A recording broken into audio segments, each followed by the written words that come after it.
We called the meeting to order this morning. We want to welcome Kristen Loss with us today. We thank you for being here with us, Kristen. And Barbara's not here with us as well today, but we do have a quorum. So we shall continue with the agenda. We see the minutes of our September meeting. Anybody have any corrections? Oh, excuse me, I need a motion to accept. I make motion. Motion, second? Second. Any corrections, additions? Seeing none, all those in favor? Aye. Opposed? Okay, thank you. Okay. We don't have any financial reports this month, but we do have the committee report for the gift fund. What did Mary tell you when you talked with her? She said it looked fine with her. She said there was nothing else she would need to do on her end because she has to follow the Mass general laws, but she thought it looked like a very good guideline document.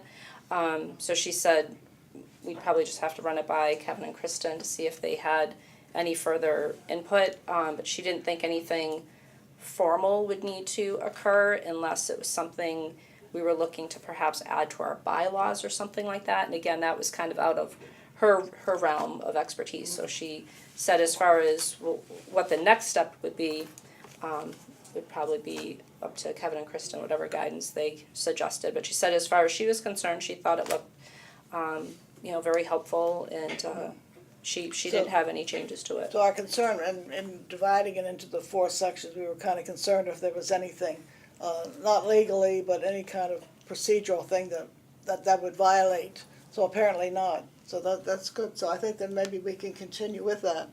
And so in our November meeting, then we will have a final issue. In the meantime, we'll let Kristen look at it and see one final go through, and then we will vote on the procedure. And at that time, then after that, we will divide the gift fund into the four. We talked about the gift fund, the memoriam, the general gifts, the small home repair. And then general. The general. I'm sorry. Yes, and the general. So, so if that is everybody, if you look over them again before the November meeting, if you have any comments or suggestions, then just let me know, and we will incorporate that, and then we will finalize it in November. That's good. Yeah, we've been working on that for a long time, so I'm glad to get it near the finish. Thank you. We don't have an excuse me, the revolving account. We don't have any a report on that, but could you tell us if we ever got the money from the Department of Transportation? Not as of yet, and we're supposed to be getting our final word one way or another about our grant submission because sometime in the next week, because from the materials that they had passed out for the grant application, they were supposed to be making their decision around October 15th. So hopefully in the next week or so, we'll know where we stand on both our operating request as well as that additional van request. This is the money from last year. Is there any recourse that we have to get that money? I mean, it's well overdue for quite a bit of time.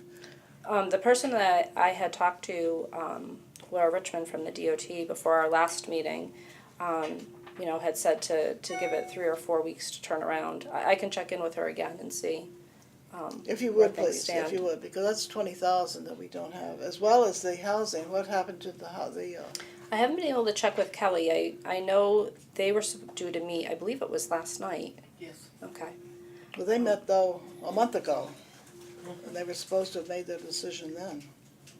Yeah, I haven't heard anything further from Kelly, so I'll follow up with her too and see where things stand. If you would, please, if you'd follow, because so that's $40,000 that we don't Between the have two. in our account, and it just keeps going down and down. That we're down to last month it was what 80-something thousand, so from 100 and something last year. So if we don't get the reimbursements in another while, we're going to be in trouble. So we need to, before they forget about the past year, and wanna go to the current year, they may forget that they didn't give us last year's, so we need to follow up on that, if you would, please. Okay, anything else on those accounts? Okay, moving on to the email subscribers to the newsletter, Cliff, still getting it? Yeah, I got it last night. I think there might be a little lag on Sounds like it. the e-edition as opposed to mail, but it's coming through. And I did check, last month you had asked how many folks were getting it electronically that had actually subscribed. And it's 117 right now. 117 people have subscribed to get it electronically. Now, there may be more than that just jump online and check each month. But as far as people who have officially subscribed, it's 117. Norma? Why such a lag in receiving it? I mean, a lot of things that are in the newsletter might actually have occurred during the first week or so, Yeah. and those that are getting it email, That's really true. by email, won't be aware of it. I'll follow up with IT because the way that I had set it up, the new newsletter is supposed to display as soon as the previous month ends, but maybe I haven't done something correctly. And it might be archiving it and then post, I don't know, because the last time it was an archiving issue, so I can check with them and see if it's something I'm doing incorrectly. Okay, that's good, because it's, isn't right that they should have That's to right. wait 2 That's- weeks. Is it on it's on the listserv through the website? Yes. Yeah, so you can set the date that it goes out through that, so. Yeah, because I Yeah. believe it's I see. supposed to be the first, but I'll double check in the event that I'm not doing that right. When I hadn't gotten it by, I think Tuesday, I went looking for it and it wasn't on the website either. Was September still there? September was still there. If you click current, if you went to the website and click current edition, you got September. But then the next morning, bingo came there. So instead of the first, it happened on the It 9th? was So it was like like a week late. One Yeah. week off. All right, I'll double check the listserv and see. Like I said, it could be an error on my end that I did. Okay. Okay, anything else about the newsletter? The proofreaders are doing a great job, Norma. It looks very, very good. It looks really, really nice. We try. Yeah, you do. You do an excellent job. You do very, very good. Very proud of our newsletter. I think it's a very, very nice newsletter. Has a lot of good things in it, and it's well done, well put together. Good. Okay. The survey. I always hate to bring this up.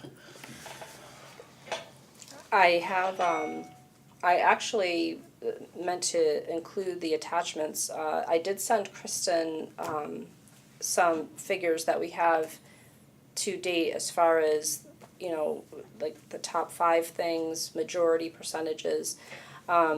Still waiting for Ethan to give us final actual percentage breakdowns of numbers, so. What does he say? I mean, I know we had said last month that we were gonna make a decision this month. What we're going to do. We're going to cut and run, we're going to continue this drama. I don't know, I mean, it's getting to the point of, to me, ridiculous. We cannot use any of the information. I mean, we're stymied in a lot of ways with our strategic plan, with all kinds of things, and it's been well over a year now. Well, I wouldn't say we can't use any of the information because I got a spreadsheet from Sharon last week that does have some breakdowns. Well, I we did have didn't some get questions. anything. Right, you haven't gotten it yet, but, No. so I wouldn't say that the COA proper has not gotten anything, but I do think that it needs some pushing, and if you need me to call this Ethan gentleman, I'm happy to do so. If we need to do some tallying in-house, that's what we need to do, so, I'm still getting my head wrapped around of what the survey questions were, who it went out to, what the deadlines were, those types of things, so I'm working my way through that as well. Well, the deadline was last Thanksgiving, in our initial, when we accepted his offer to do it. Yep. So and that was gonna be the final result, But it went out in June of this It year. went out in correct? June. Yeah, right. instead of last September. Yeah. So, I mean, we've just been dealing with this, and it's so frustrating. to every month to not have any information, not have anything about it. What does he say? Just that he's down to, apparently the last batch that he's tallying, he says it's only about 25 more surveys. The rest, when I went and picked up, the Spirit of Shrewsbury surveys from last year, I took all the ones back that he had gone through, and he said he was still working on one last batch. So, I mean, if But we have that's been over a month ago. yeah. So if we have to, I can just go back and ask him, can we have that last batch? And like you said, we could always That's what tally the I last think. batch in-house, Yep. or, I think, yeah, if you give him till Friday and he doesn't have it done, you say, I'm going to get it Friday afternoon, and then we That's could that. take it from there. Is that, the board, is that acceptable? For any comments, any thoughts? But, We don't have much choice. well, that's what, I mean, we've dealt with this for such a long time. It just takes so much of our time that we don't wanna deal with anymore. Shashi? Question. What is it exactly that we're getting? I I don't know. mean, the results have of no the idea. survey tabulated? I have no idea. Just Is Fro- it in some kind of a database? What are we getting? from Sharon? my understanding, it would, what I had showed to Kristen, which again, I apologize for not sending what I sent to Kristen, just so you'd be aware of what it looks like. It's just like a copy of what we sent out with the totals for each question.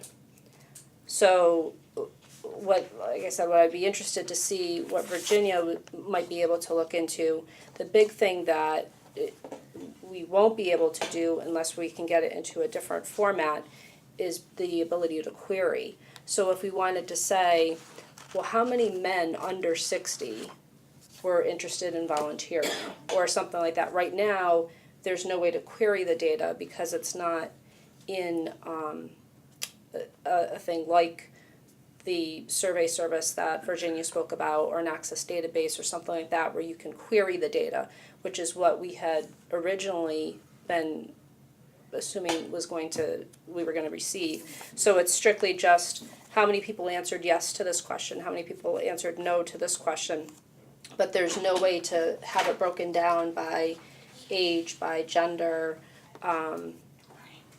by caregiver status, how many caregivers also come to programs at the senior center. There's no way to cross-reference that data, I guess you could say. Shashi? So, when we get this spreadsheet, I presume it's going to be a spreadsheet, there's not, other than saying, yeah, this looks interesting, besides that, we as the board cannot really do much with it. So my suggestion is, would it be worth looking into getting outside help, maybe from one of the college's math department, saying, we want this put into an Access database or Oracle database, somebody who knows how to write queries and scripts, would that be worthwhile? Is this something we should be looking into? Because if you give me the raw data, I really cannot do very much with it. Yeah, I think the ability to query is the real big thing, because Exactly. that way we have kind of like a living way to interact with that data until the next time we do a survey. We could go and say, well, 3 years ago, how many people, blah, blah, blah, or, how many women aged whatever to whatever who are caregivers said this. Yeah. Like I said, right now, because our queries over time may change, that we can go back and extrapolate that from that data if it's in that type of database. But right now, it's not. So it might definitely be worth seeing if we could do that. The reason I bring that up is because I can see a college or even high school, good homework assignment. Yeah, we could get an intern to do that. I'm sorry? We could get an intern from the high school, most likely, to do that. Yeah, Yeah, yeah. and it's just tedious and time consuming to put the data in, but just to practice writing a script and creating it, that is a good exercise. Cliff? So this data is in spreadsheets, is that how can't that just be directly imported into an Access database? Well, it wouldn't be correlated by each survey. So it's right now, it's tallied by question, not by individual survey. So you wouldn't be, like I said, if you wanted to ask a query like, how many respondents under the age of 60 who were men are interested in volunteer opportunities or are planning to retire within the next 5 years, you wouldn't be able to pull those different segments in. You'd only be able to see how many people are planning to retire in the next 5 years. You wouldn't know how many are men, how many are women, but you would be able to if it was in a type of access or other type of survey database. So the spreadsheets that he has, if I answered the survey, there's not a spreadsheet with my responses on it. There's just a spreadsheet with the totals, is that Correct. correct? So that's- Correct. Yes, yes. Correct. Virginia, you had mentioned last meeting about this, the Survey Monkey. Right, and I haven't gotten dates and follow-up yet back to Okay. me, but one thought I had is that listening to what the data is, since it's cut in terms of looking at age groups, et cetera, you know, it's just almost like public health data. You know, is there somebody over at like Clark University or someplace where they have a public health program that might be interested in just taking this on as a project? Right. Mostly because I'm looking at this, if you really want the data to be significant data and put in a format that you can actually use in the future, they're putting data in this, I mean, you know, when you look at these strategic plans, I'm doing something myself where you're getting public health data. This is partly public health data. And I think it would be really helpful if they had a form, that they could come up with a format for you. And then going forward, whoever actually was collecting that data could just then use that formula and possibly plug it in a lot simpler fashion than you're doing now, other than maybe, because even if you have SurveyMonkey, that still is just putting it into just a spreadsheet type of thing as well. It's not really gonna do this for you and then be able to go back to your old data, because there'll be different data points and different collection. So might be something to do. Only because you want this to be relevant data, you want to be able to use it if you're really going to be using this to advance your strategic plan. That's it, you know, so, well, shall we just go ahead and then get all the surveys back on Friday, and if they're not complete? Yeah, let me work with Sharon on, Pardon? let me work with Sharon on who to ask to tabulate the data properly and get that data in properly. But what do we do, I mean, with Ethan, by Friday, is that? Yeah. If they're not, yeah, Because either way, we'll have to get them back from him if we're gonna take it to another level of an access database. We would have to get that data back so it's all the surveys are all in one place so that they can start being inputted in another way. And like you said, it is tedious because he said it's averaging 6 minutes per survey just to tally the way he's been tallying. So inputting it into something, I would assume, would probably take about the same amount of time or possibly longer. But I guess I just don't understand why he's keeping spreadsheets with the totals when that isn't what we were looking for. He's wasting his time.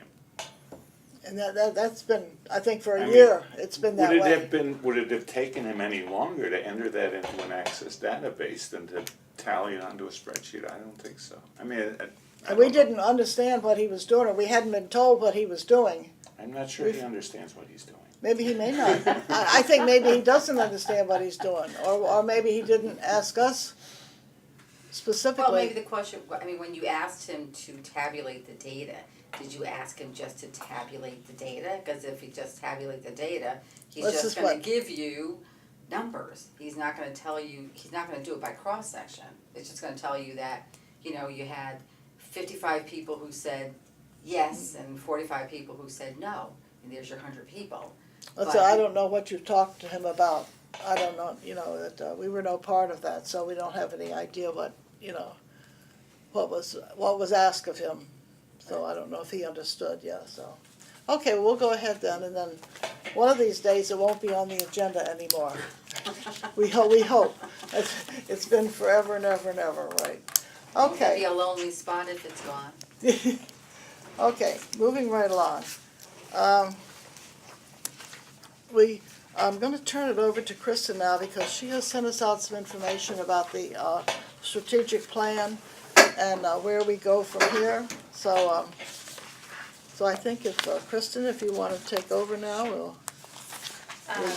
So on Friday, Sharon had emailed out a memo to the board. I don't know if people need hard copies. I have hard copies. So she and I worked over the past 2 weeks to put a memo together for your board to outline the history of where the COA has been regarding strategic plans, the effort that you've taken between 2017 and 2018, and then recommendations that we have to finalize the plan, not using the consultant anymore. My understanding is that the board would not like to go that route. If you have a different idea or different thoughts, please let Sharon and I know.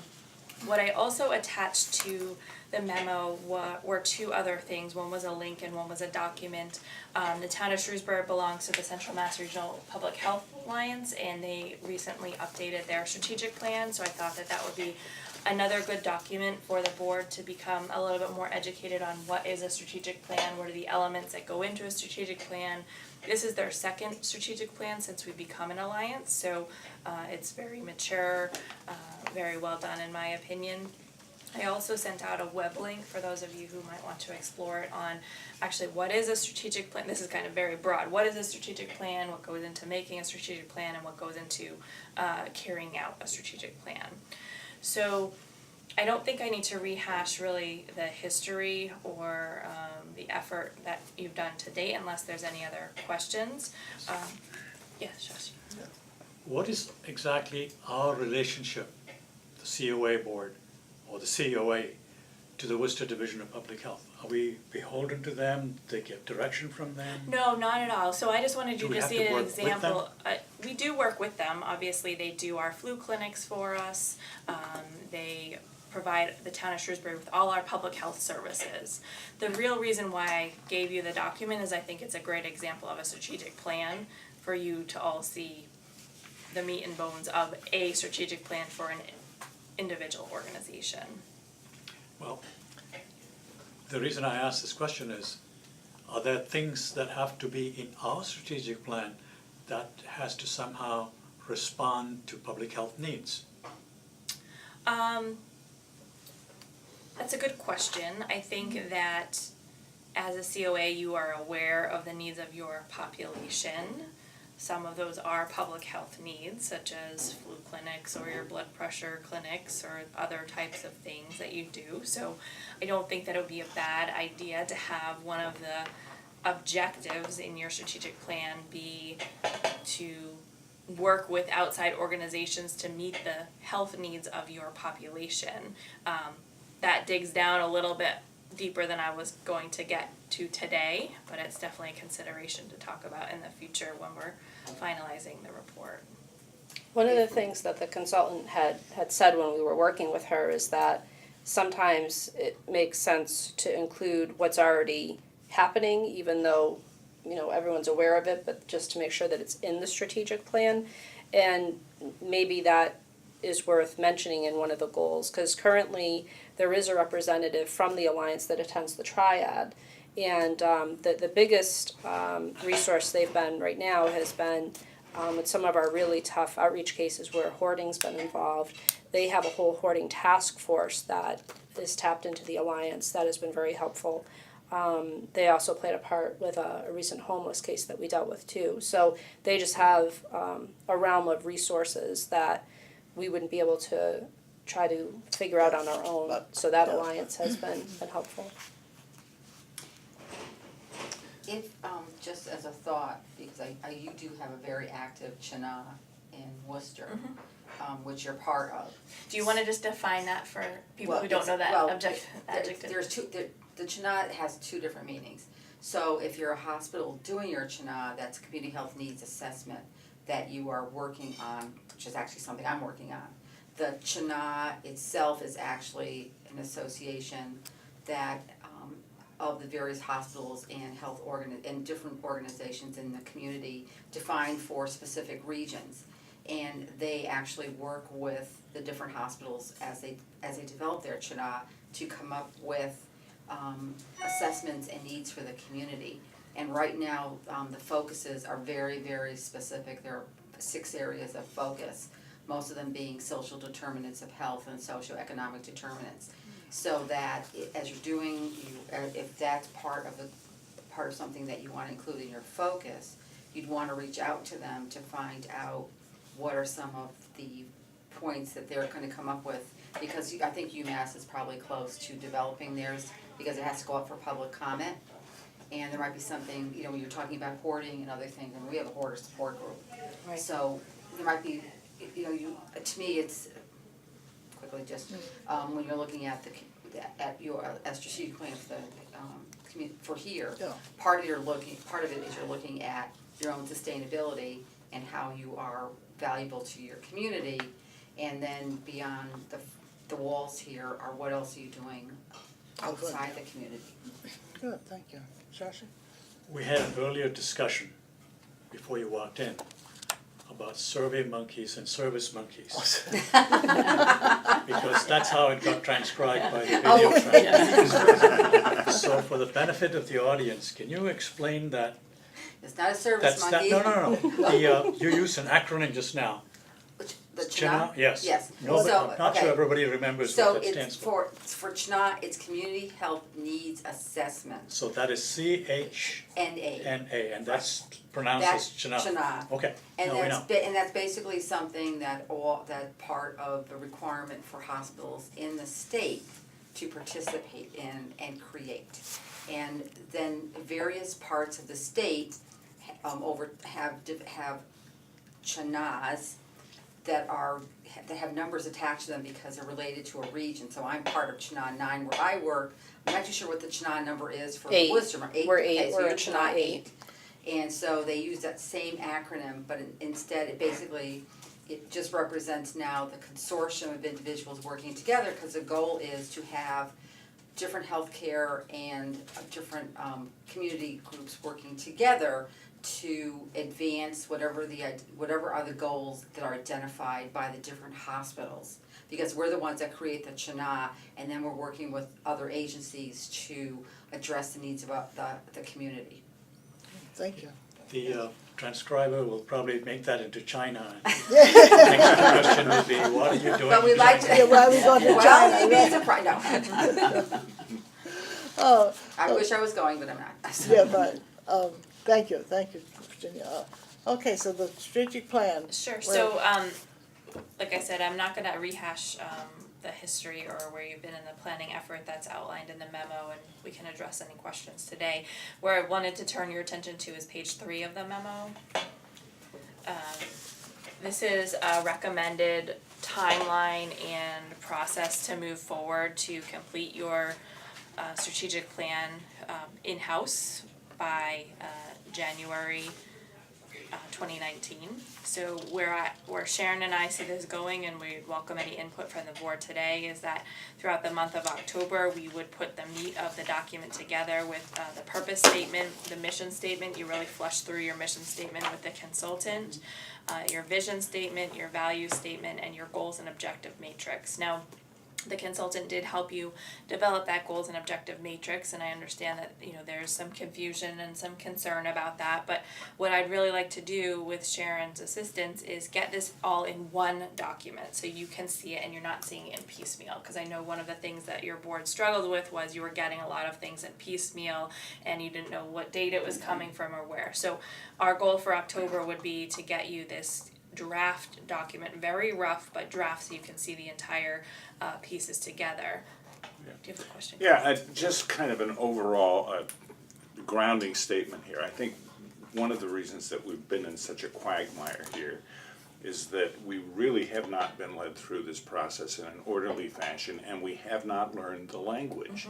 I had I'm trained in theology, right? I had a professor of systematic theology. The first class in seminary said every discipline has a language, and my first job is going to be to teach you the language. Nobody taught us the language. So I look at your outline here, and I know that we worked on a mission statement. We spent a lot of time on that, actually. I have no idea what a purpose statement is, a vision statement, a value statement, That's a- whether we have those or whether we don't have those, and how they're different from one another. So I provided you with the link that will link you to the definitions of what those things are. That's at the bottom of the memo. So it says for Okay. more information on strategic planning in general, you may find this link helpful. So what I would direct you to is to go to that link and look at. So the purpose statement is, what is the purpose of the strategic plan? That's easy, right? The purpose of the strategic plan is to lay out the direction that the COA board wants and the COA staff wants to go in the next 5 years. Simple, easy. Mission statement you developed with the consultant. The vision statement is, this is the vision that we have for the COA as a whole over the next 5 years. And Sharon and I will pull that documentation together from what the consultant helped you with. The value is, what do we value? We value our community, we value our seniors, we value the programs, we value X, Y, and Z. Again, we'll pull that in from what you all developed with the consultant. And then the goals and objective matrix, which I don't want to hammer on today, but you've been working on that as well. So does that help in any fashion? Yeah, it does. Very much I so. So I definitely revisit that web link if you can. That will Well, probably I did, help. that's kind of huge. Okay. You know? I know it's huge. I'm Yeah. doing other things Yep, in my life. if you so- go to Yes. the top of the link, it really has the outline that you can, I know you don't like to, piecemeal is not great all the time, but it says mission statement. Okay, this is what, it links you right to what a mission statement is or could do. Okay, I don't think that I actually saw that. And I know But it's, it is pretty confusing when you keep reading it. Yep. You're not sure what you read and what you're okay. coming down to. So maybe perhaps I could print out certain sections and give them to you Yeah. to review so you're not trying to navigate that. So I will try to do my best to do that.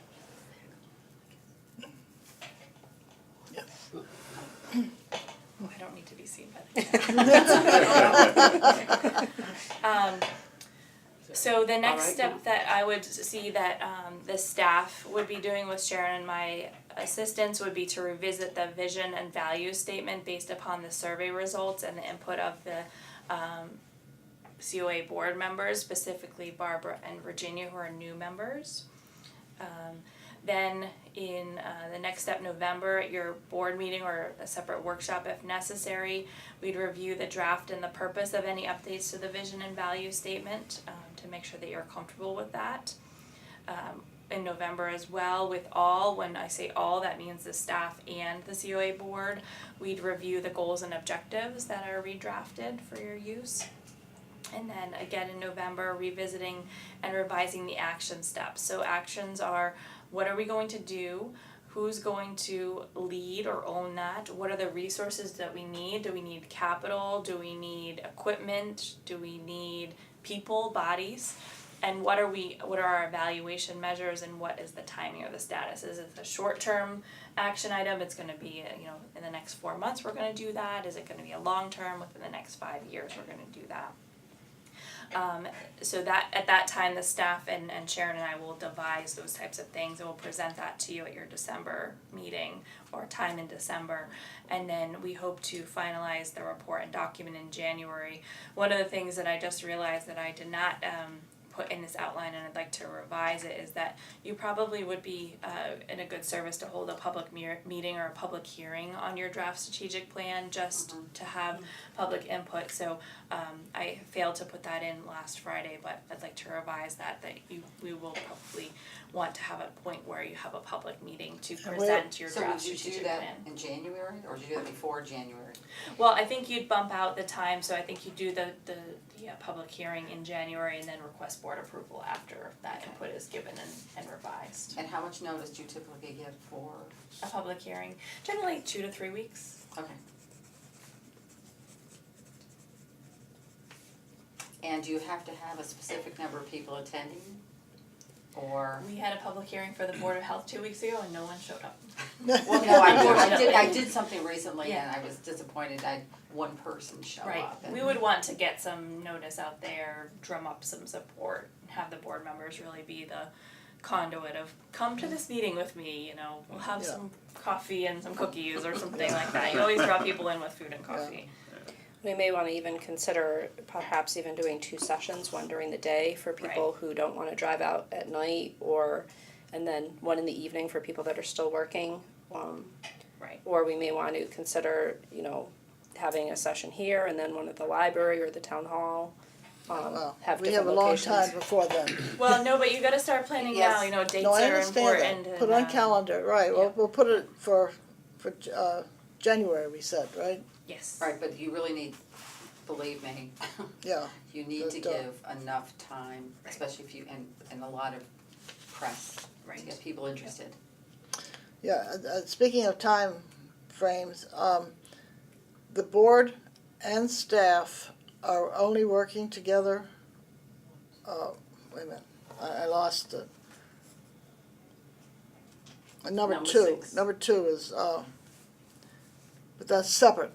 The board and the staff are working separately again, and then Number they- 2 is just staff working on that. We are revisiting the vision and value statement and Oh, we'll and be the drafting input, that input for of the new board, board members, for the board's okay, review. okay. Yeah. Then number 3, this is the staff working together?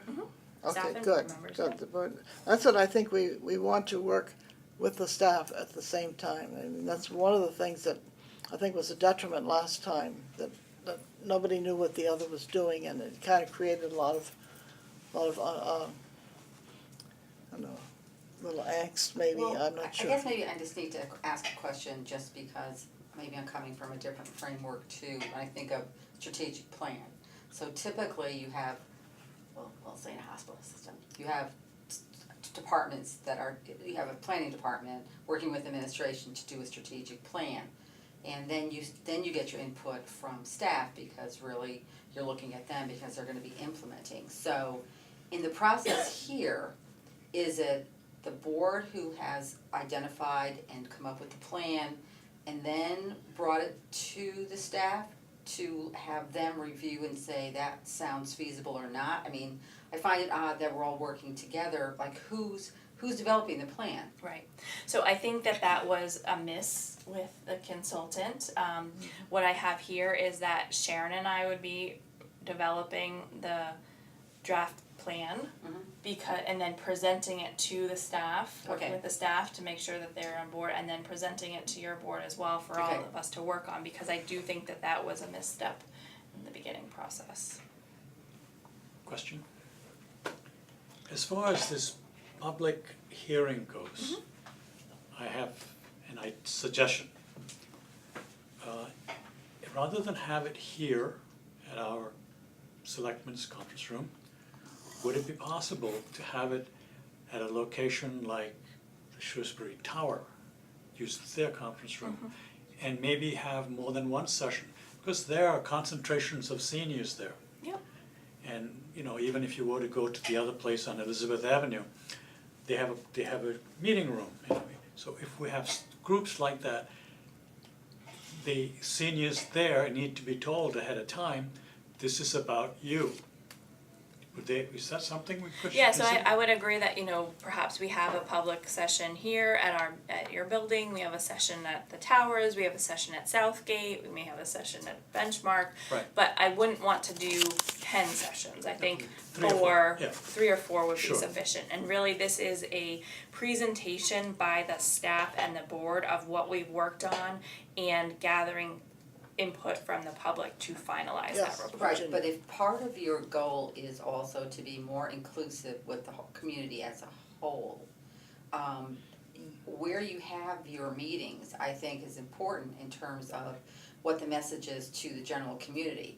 So if you have 4 out of 5 meetings at senior locations, but part of your goal is to expand to the outer community, that's not your message. That's Your right. message is, we're still including just seniors, and the rest of you are byproducts. So I think you also look strategically at where you're having your sessions. I'm not negating that it's important to be inclusive, but at some of the places like South, people drive.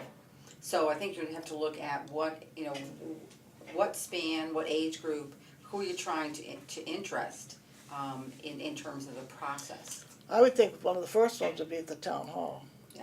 I think, because that, As a starting point. that addresses what you're saying, and what we want is to bring the community in. That's what, one of our major goals is to bring the community into, or get us out to the community. I mean, it's a two-way street, that we work both ways, and that would give an indication, if we're at the town hall, that we are a part of the whole town, and not just our senior center.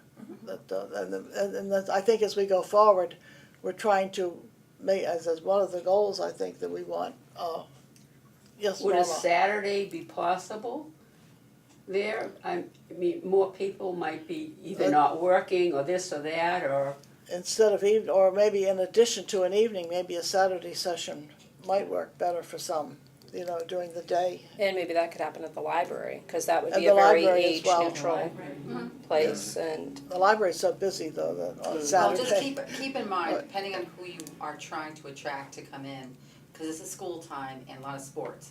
And so, you're looking at how many people to capture, and sometimes Saturdays are the worst days if you're trying to capture people, because they're all out in the field.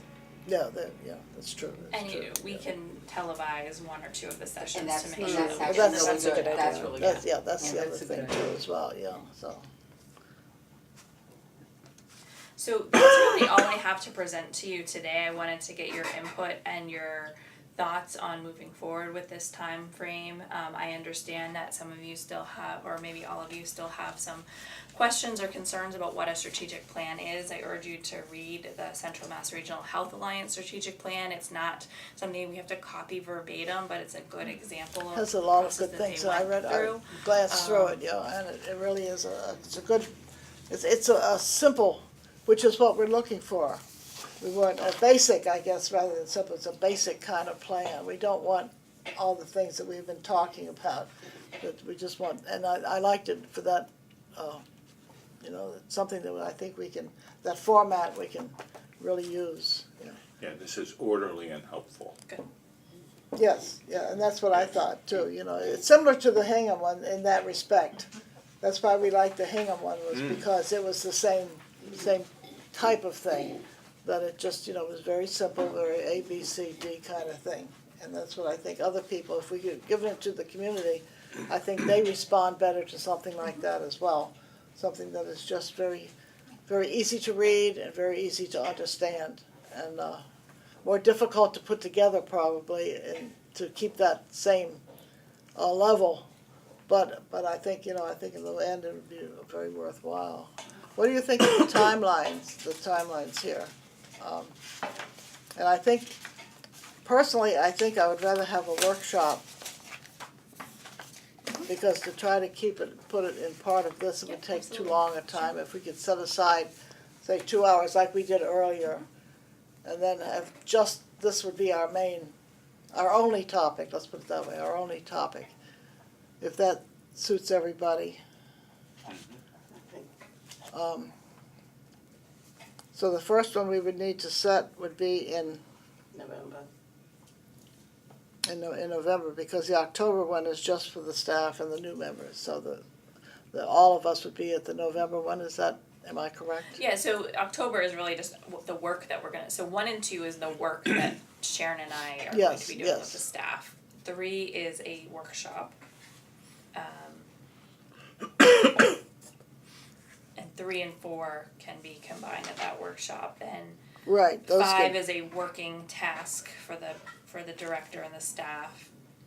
6 is a workshop. that's in December. I would put between 6 and 7 our public hearing outreach process. Oh, I forgot, I'm sorry. Excuse me. I forgot to turn it off. I'm sorry. Yes.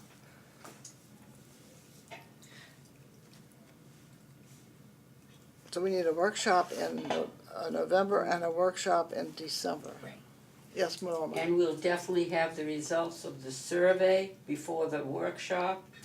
We're getting the surveys back on Friday and devising a plan Well, of we'll see. action to get those So done, we'll because see. we cannot finalize the strategic plan without the survey Well, results. that's why I'm Yeah. saying this, because Yeah, to have a workshop November, especially the beginning of November, it's a few weeks from now, we need the I know. survey results. I don't think you need the survey results for the first workshop. The first workshop with the board is really to review the skeleton of the plan, to make sure that you're comfortable with the way that it's set up, with the way that the draft reads. We can insert results of the survey into the goals and objectives and the actions throughout the process.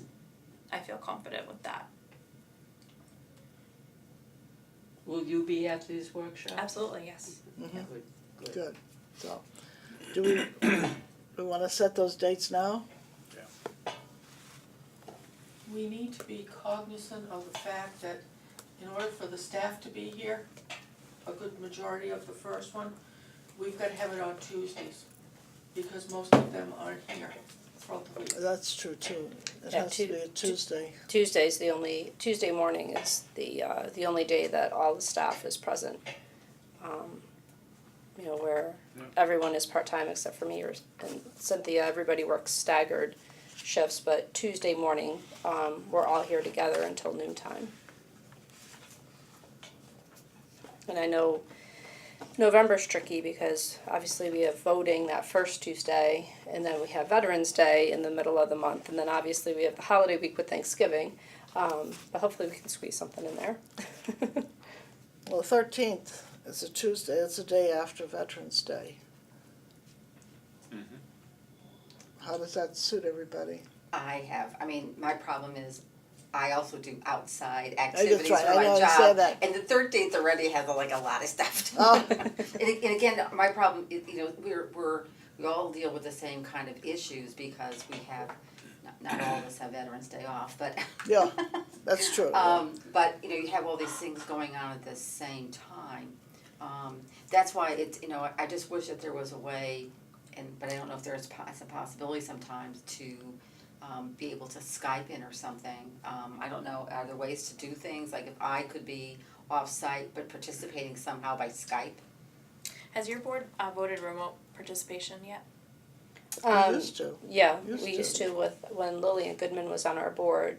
She was in Florida 6 months of the year, and she would participate. We would hook that phone up, Telephone, yeah. and she would participate over the phone. So you're over the phone, well, I suppose that's just as good as, you might be able to just listen. So at a minimum, we can do over the phone. Okay, We I mean, may be because I able will to say, set I video have done strategic plans, Right. so I would feel like I would wanna be able to at Yes. least give some of my thoughts. Surely. And this is actually helpful to me right now, because as I'm doing my Chinois,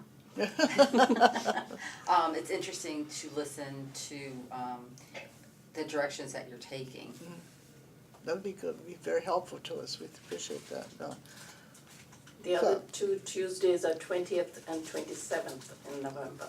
The 20th is just before Thanksgiving, which is a little Right. difficult for some people. And 27th. And the 27th is, but then we want December as well. Yeah.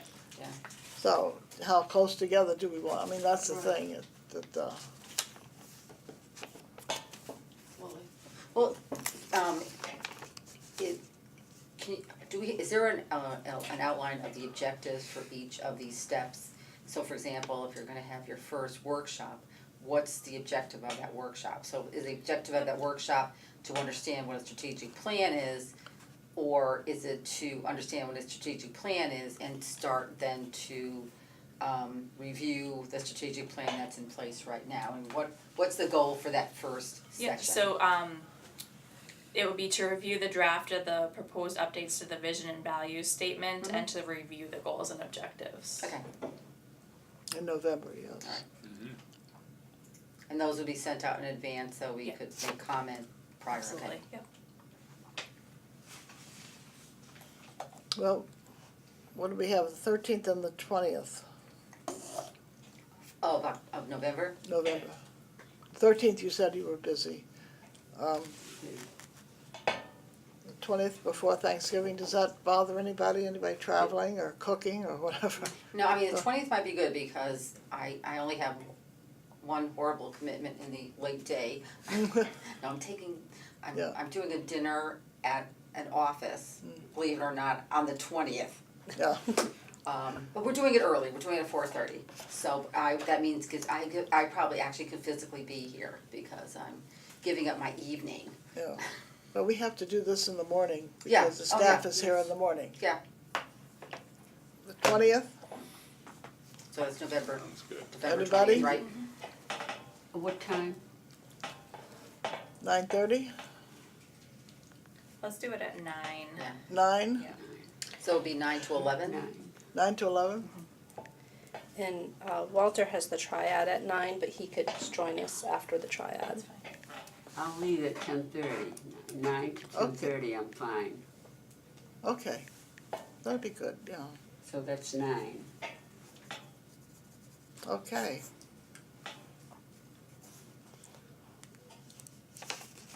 And then December,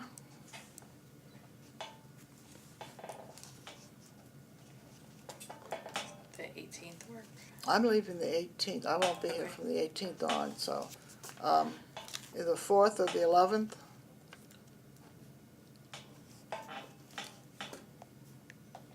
I think the 4th does not give us enough time to do our work in Okay, the between, so 11th the then? 11th would be 11th of best. December, same time?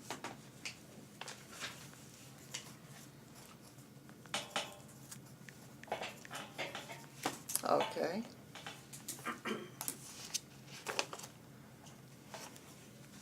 And in the meantime, we will be, well, really, we don't have a whole lot to do before then. do No, we? really the month of October is Sharon and I drafting, and Yeah. then by October 30th, we hope to have you a draft to review for your November 20th meeting. Good. And you'll send us all whatever you get, you'll send it to us, and you'll send us copies of the survey that you have? Yeah. What you have? Yeah, So I can far. forward that after the meeting today, just so you can see what Kristen has seen so So you'll far. send out what he's tabulated so far, okay? Yeah. Yeah, it's basically, like I said, just some quick summaries of how things are shaping up. But that would be interesting anyway, just to, Right. for general. Yeah. I don't know if we wanna look forward to January. Sure. I think we should set a January date in November once we have a little bit more Okay, comfort in the okay, we'll do that materials. then. Okay, so. Okay, anything else? That's all I had. I'm happy to answer any other questions. Anybody have any questions or concerns or Well, Shasha? actually, this is something that's been rankling my mind for a long time. The reason is, okay, so we have this strategic plan, but going with the strategic plan is an action plan. Now, is that happen after the first part is all done? No. Do we? The actions are under item number 5 on page 3 of the memo. So we will be reviewing action steps in our December workshop. Sharon and I and the staff will be working on that in November to review at your December workshop. Well, my real question is about the action plan, because the action plan has to have a schedule of tasks. But then how is it going to be monitored, by whom? The staff, with the board's oversight. I mean, don't you have, I mean, there are you have deadlines, I mean, within your action plan. Alright. So if you haven't met those deadlines, someone has to explain why they haven't met the deadlines. Exactly. Because otherwise, it's a beautiful It's document. open-ended, yeah. Exactly. Becomes a, And the deadlines can be revised, every 6 months you review the strategic plan and you make adjustments as necessary, it's a living document. okay. I noticed that when you sent us, there's only a 3-year plan. Yeah. Does it have to be 5 years? Or is that the norm, or? 5 is the general time frame. I think for their accreditation, they need 3-year plans. Oh, okay. I think that's through the health department. Because I was just wondering with us, with a 3-year plan, we would condense things and maybe get action faster. I don't know if it would condense things, I think you'd actually take off some of the actions because you can't do it all in 3 years. No, you'd prioritize. Prioritize, That's what I was thinking, and then I didn't know, when I saw the 3 years, I thought, well, maybe for us, because there's so many issues that we really want to get to right away, that maybe the 3 years, we could really concentrate on those, and then, say 2 or 3 years from now, then expand it. I don't know, it's just a thought I had, because there's issues that we wanna prioritize. And I think when you talk about the staff and you and Sharon getting together, I think we're back to the same thing we had before, was that what of our prioritizations will be included in those action plans? Sure. And where are we going to see those? And I think that's what we ran into the last time when we were separated. No, this isn't no way to separate you off. It's that, as Virginia eloquently noted, that strategic plans are generally performed and presented to the board by the staff, because the staff is ultimately doing the work. They're the paid staff doing the No, work. we The board understand is that, right. guiding. So, did I But how say about that properly? nobody has said to us, well, what are your visions? What do you want to see accomplished? Those kind of things, where one does that fit into this? No one has said that to you? Pardon? You didn't go over any of that with Kathy? More or less, little, but nothing definitive as I remember. It was kind of all scattered. We did a little bit here and a little bit there and a little bit something else, and nothing really was cohesive as far as I was concerned, and I think some of the Just a thought, others. because you actually have this survey, and you wanted to use that survey data as part of reasoning for your directions, if you're seeing the answers or responses that are meeting what you want to move forward, I think that's when you could say, well, I don't see this in the plan. Can we include this because this is what the community is asking us for? And that would help, I think, to better advance. No, I what you wanna understand, I do. understand the input of that. I'm just saying that the board's interest, the kinds of things that we see that need to be done, or we want to be done, in order to meet our mission statement, to make this inclusive, to make it a warm environment, to make all those kind of things that we want to see that are not being done now, that we want to have done. And I don't see those ideas coming from the staff, that they're looking at from the office, but we're looking at it from the human part. They're looking at the work part. The office is getting all the jobs done. We're looking at the other side of it, the human side, more or Actually, less. what you're trying to merge is day-to-day with broader picture. And really, if this process is working appropriately and moving forward, you do have that opportunity, because as the board, you're still giving the stamp of approval. So if something is still missing, you still have that opportunity. It doesn't mean that now it's not set in stone yet. Plus, you're also bringing it back to the community as well. So they may want to have input and say, well, why didn't you include this in your plan? So, But by that time, it's already formulated. As I said, this is what we ran into before. We were presented this whole thing, and there was nothing of us in there. It was all the work we had done was not there, and I think that's where I still think it was. I'm still the outsider now, but when I was reading through the document, it's just that I saw some of what you were talking about just placed in a different position, or maybe put under a different category or responsibility. I think it all was taken into account. It just may not be stated the same way. So I think how clear that document is may help you feel that, what you're advancing is in that document. And I think probably that's what when you say that most of what's in the document will be done by the staff. And yet, what we were relegated to were all individual plans, or the board plans. So where do those, if the staff is doing most of what's in the strategic plan, where is what the board does, how does that fit in? I guess I'm having a hard time merging the two. And we ran into that in the springtime when we were presented that form. We were not any place, things that we wanted, we were all relegated to our individual, our board. In other words, we're gonna do all this, the staff's gonna do all this, and you just go over there and you do what you wanna do. And never the twain shall meet, as they say. No, I think the board is an oversight and advisory Right. role. And But the staff where is does the our doer, advice- the staff are the doers. So I think that it'll be, and I don't wanna rehash this today, I think once we get you this draft, this skeleton plan, hopefully that it will become a little bit clearer to you all. And I'm not doing a great job of articulating it today because I don't have it in front of me to do that. When will we get that? Like I said, end of October, first week of November, to prepare you for your November 20th meeting. So we won't get anything until then, Correct. okay. Yes, sir. Actually, I have two questions. One is it possible, is it permissible for a board member, maybe not the same one every time, to just sit in on one of these meetings? I don't As think an we're really observer? going to have many meetings. It's really Sharon and I pulling together the data that has been collected by the consultant, by Sharon and I, by the survey Oh, to I was present under to the you. impression you're meeting with the staff. Not until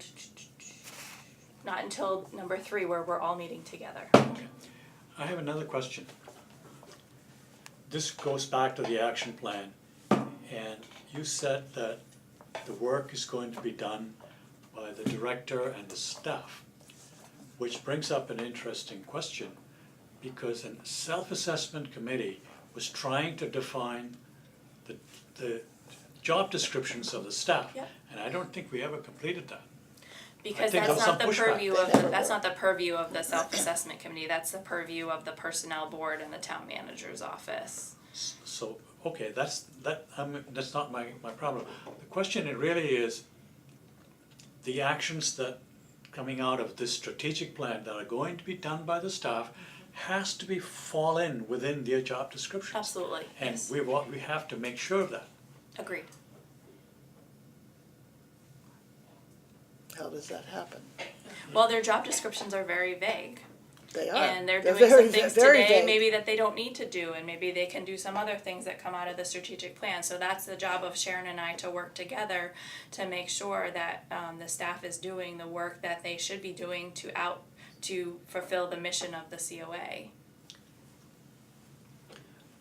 Some of the tasks that are going to arise from this strategic plan are going to be new tasks, stuff that does not exist now. For instance, the webpage, not the one that I'm working on, but the one that's already there. Yep. It's got a lot of obsolete information right now. Somebody from the staff has to be assigned the task of keeping it current. Yep. And stripping out the stuff that's obsolete. Correct. I don't think you will find that in anyone's job description right now. I think that is general administrative tasks as assigned in the job description. Well, And I also can say that there's another half-time position in the budget that we haven't filled, and that the strategic plan actions will guide the COA and the board to say, okay, selectmen, okay, finance committee, we are asking you for another half-time position, or we are asking for another full-time position to create this job with the following duties that are required as part of overseeing our strategic, or fulfilling our strategic plan. and could I just add something Yes. to what you're saying, is that if, an addendum to that, if you don't have anyone on your staff right now that is comfortable doing that, just because you have a statement in your job description that says, and other duties, if you don't have the skills to do that, you don't have anyone here that actually can accomplish that. So if you have something in your strategic plan that everyone agrees should be done, but you have no one to do it, that's gonna be a problem, you know, for any one of the points that you bring up. And I know that's always hard because, everything around us is rapidly progressing between web pages and marketing and who's taking care of Facebook, et cetera, et cetera, et cetera, and that's not something that everyone's comfortable with. Yeah. And doesn't matter even what your age is, Right. it's just like how comfortable are you with it? So And I that's on think- us to give them Right. training or find the correct person to do that. That's not something the board has to be responsible for. That's something that the director and myself have to be responsible for. But I think it's important that, as you said, we comment on that, because if we're giving our blessing, then we have to be assured that it's gonna be something, it's an actionable Correct. goal. Yep. It's something you can Yeah. accomplish, I guess. Cliff? Yeah, and I just point out to the general discussion that we have had some significant input in this already. The mission statement came from Yes. the yes. board, Yeah. I wanna get the right term here, the goals were really established by the board and the staff bought into them. So, you know, I think We've had, yeah, We just have to understand that we step back at certain points, you know, in some ways, the job, our input has been done. Is that right? Or- I don't think your input has been done. I think that you provided the input that you can at this stage, and Well, then we go and Right. do our magic, hopefully, and then come back to you to request additional input. Right, Yes. yeah. No, that's exactly what I meant, yeah. I know, I told Kristen when we finished up this memo, I told her I was just very excited when I saw, you know, the steps. I said it just made me want to just like, you know, jump in and start working on them like that day. And I did get feedback from the staff, when I sent this to them as well, that, they felt really good, because they'd been asking, you know, they just kind of felt like they were in limbo. They were like, are we meeting with Kathy again? That's Are we right. getting together with the board? Like, what are we doing? They wanted to just make sure that all the work we had all done together wasn't just like going away. And I said, you know, well, we're working on a memo. And so the feedback I got, you know, was folks in the office were excited too. You know, they said, you know, well, this really lays everything out, and, you know, early part of next year we'll be off and running. And so I think, speaking for myself and the staff, we're very excited about the outline, and eager to get to work on it all. well, we shall see, All right, It's so gonna be One fun. final question, Yeah. if you may. yes.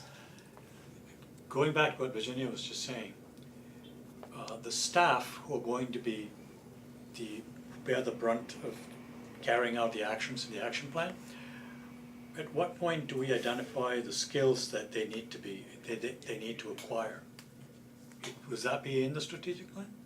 I don't think that would be in the strategic plan. I think that's something that the director does in the background, and then works with the manager's office of, okay, we have this skill set that we're really strong in, we have this skill set that we're really weak in, how can we go about with trainings, or do we need to bring someone on board, or that. So I think that goes along in the background. I don't think that gets flushed out in the strategic plan. Okay. That sounds good. Okay, Sounds great.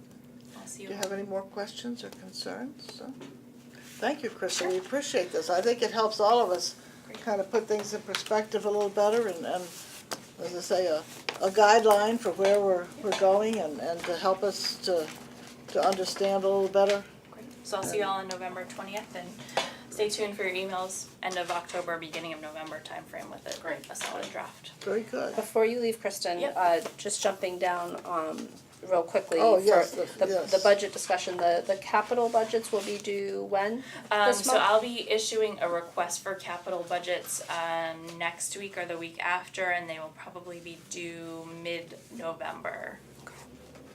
Oh, okay, so,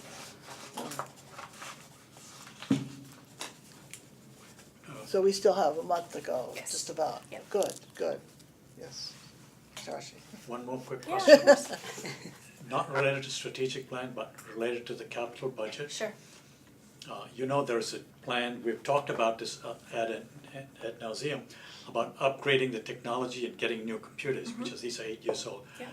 One of the things that John Covey mentioned to me was that right now, the new computers that we're getting are supposedly under the town's umbrella.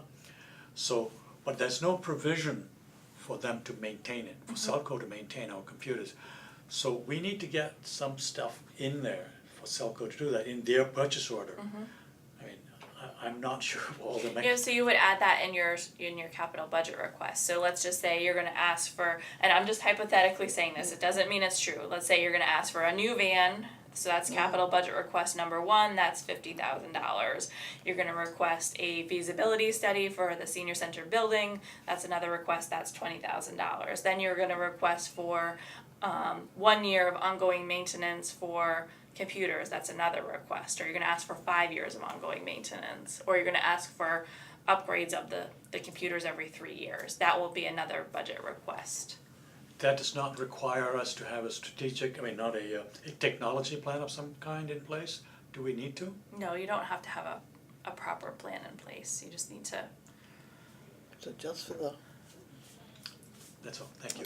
It's Sounds wise good. to have a plan in place, but if you don't, you can still ask for it. Well, this is the problem, that I went to see Ellen over at the library. Yep. And she gave me an outline of a technology development plan Right. that was used for small companies. And we could use that as a template. Absolutely. But to get that done in time for the budget is Right. going to be tough. So I would think you could work in tandem. So you request what you think you need this year, but you also work on your technology plan at the same time. Okay. Is maintenance actually like an ongoing operational part of the budget? Yes. So it would, Unless it's a large ticket type of Okay. item, you know. but would Selco then have to provide information on how much they would be charging? Right, so when you're developing your your capital budget request for ongoing maintenance for a technology, you would say, okay, Selco, what do you think this requires? Does it require 8 days a year? What's your cost to do 8 days a year? Those types of things. So it does require a little bit of back and forth. Probably a memo from Selco with your submittal would be helpful with their cost Zoya, estimates. did you have a, No, I did not. oh, okay, I'm just sure, yeah, so, Okay, great. anything else Thank you. for Kristen? Thank Well, you. thank you so very much, Well, good to Kristen, see for you all being here today. with us. Thank you. Yes. Have a good rest of your day. We're looking forward to Yeah, continuing this and getting it finished, I have a good think. rest of your meeting. Yeah, Well, thank Thank you, Kristen. thank you. Okay. We don't have any transportation information. The driver survey report, we didn't get anything on that. You were going to send out a report for the driver survey. Oh, yeah, let me get that out too. That, it's only about one page. Basically, the big thing, that the drivers, weren't, in unison on is how we should deal with quarterly meetings. In the past, we had met, we had a drivers meeting, quarterly to go over issues with, different parking locations, different rider issues.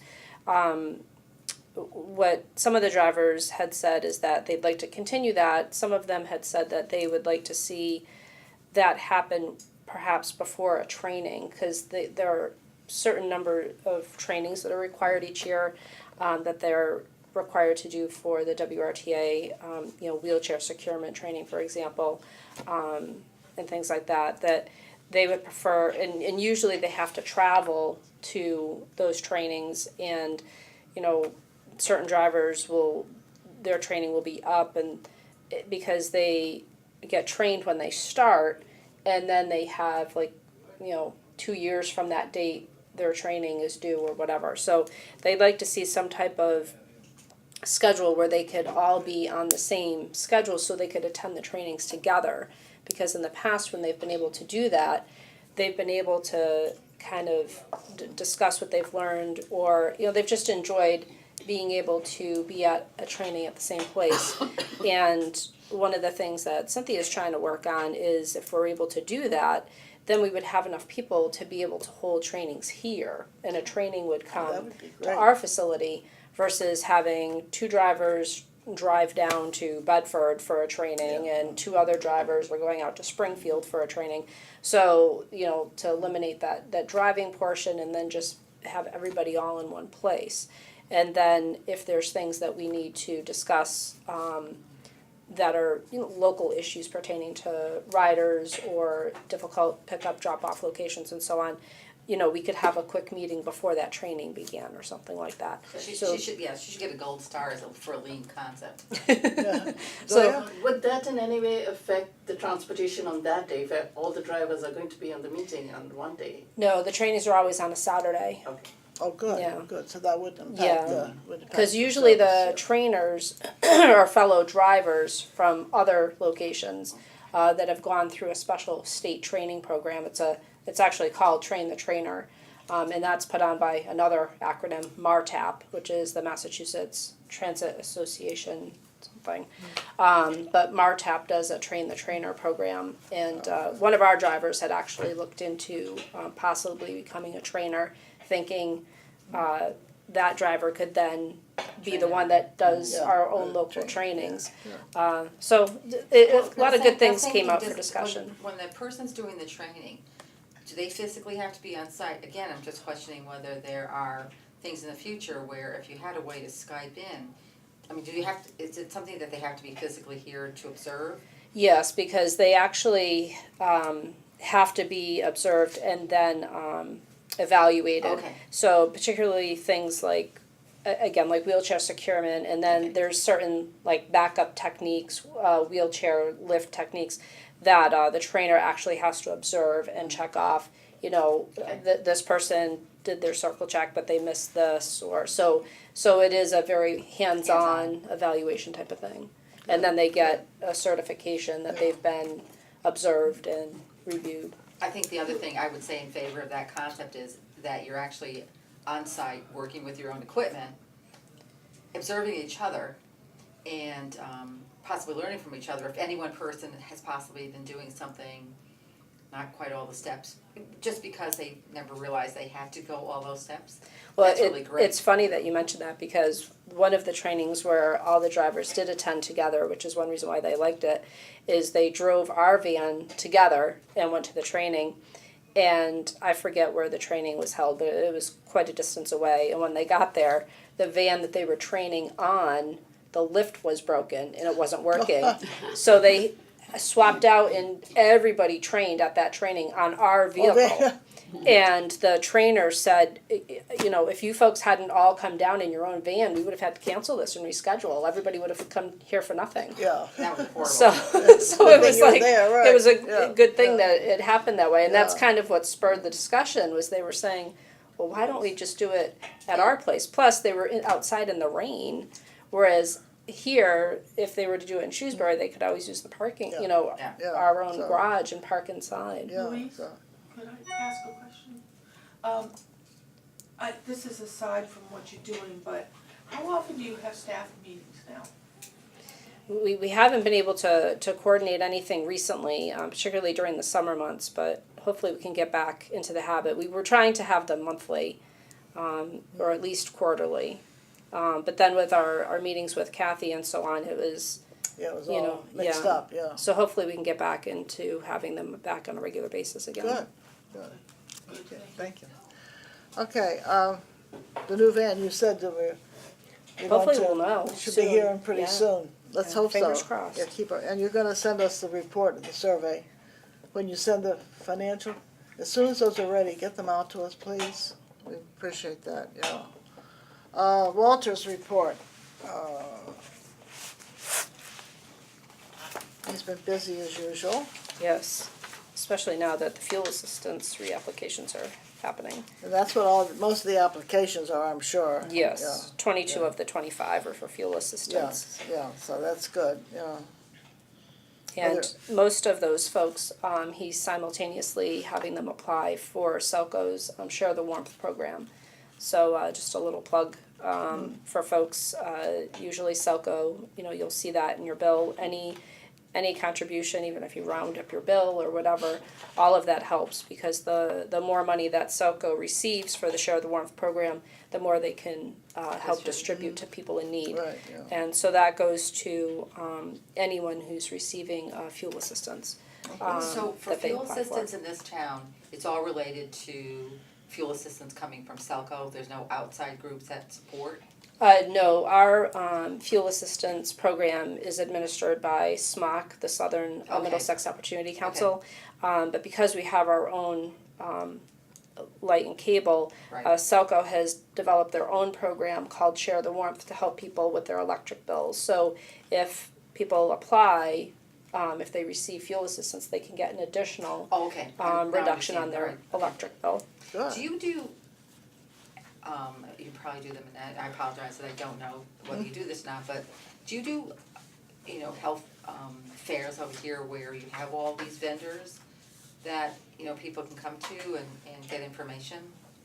We haven't in a while. We used to, during the fall festival, we actually used to have a health fair here in the whole main hall. We would have tables with different vendors of all the different home care agencies, Elder Services of Worcester, the Central Mass Agency on Aging, you know, Selco would have a table. So we used to, but we haven't done anything recently. Yeah, because especially this time of year, at least up in my region, just about every senior center, I shouldn't say this, most of the senior centers have some kind of event. And it does provide an opportunity because individuals are getting ready to look at insurance, and so you'll have Fallon or someone else that's there. Of course, that's a good place for the flu clinics. And, Right. but, you know, a lot of times there are individuals, we had one person, D'Ambrosio came in, they were doing, vision screenings and, hearing screenings, we did glucose screenings, there were, bone density screenings, I mean, there's a lot of things that, again, We had vision and hearing at Spirit of Shrewsbury. And glucose. We had the glucose too. So we had, Yeah, on we had all Saturday, that. we had had all vision, that. hearing, Yeah, glucose, hearing blood on pressure, Saturday. and, you know, the pulse ox, checking your oxygen. Yeah, we pulse. just So we had, had those 5. I never can remember the name of the place, Orchard, the new place. Oh, the down- residents at Orchard Grove. Yeah, I never can remember that. They, we had free, Sundays, they sponsored, and they also had a representative here too, so, you know, so it was nice. But the Lions Club, we secured their vision and hearing mobile from the Lions Club. And then because it was nice out, we were able to do the other little screening stations outside. So Outside. everybody could kind of do like a circuit right outside. So we had a plan B that if the weather wasn't good, the vision and hearing mobile would be out front.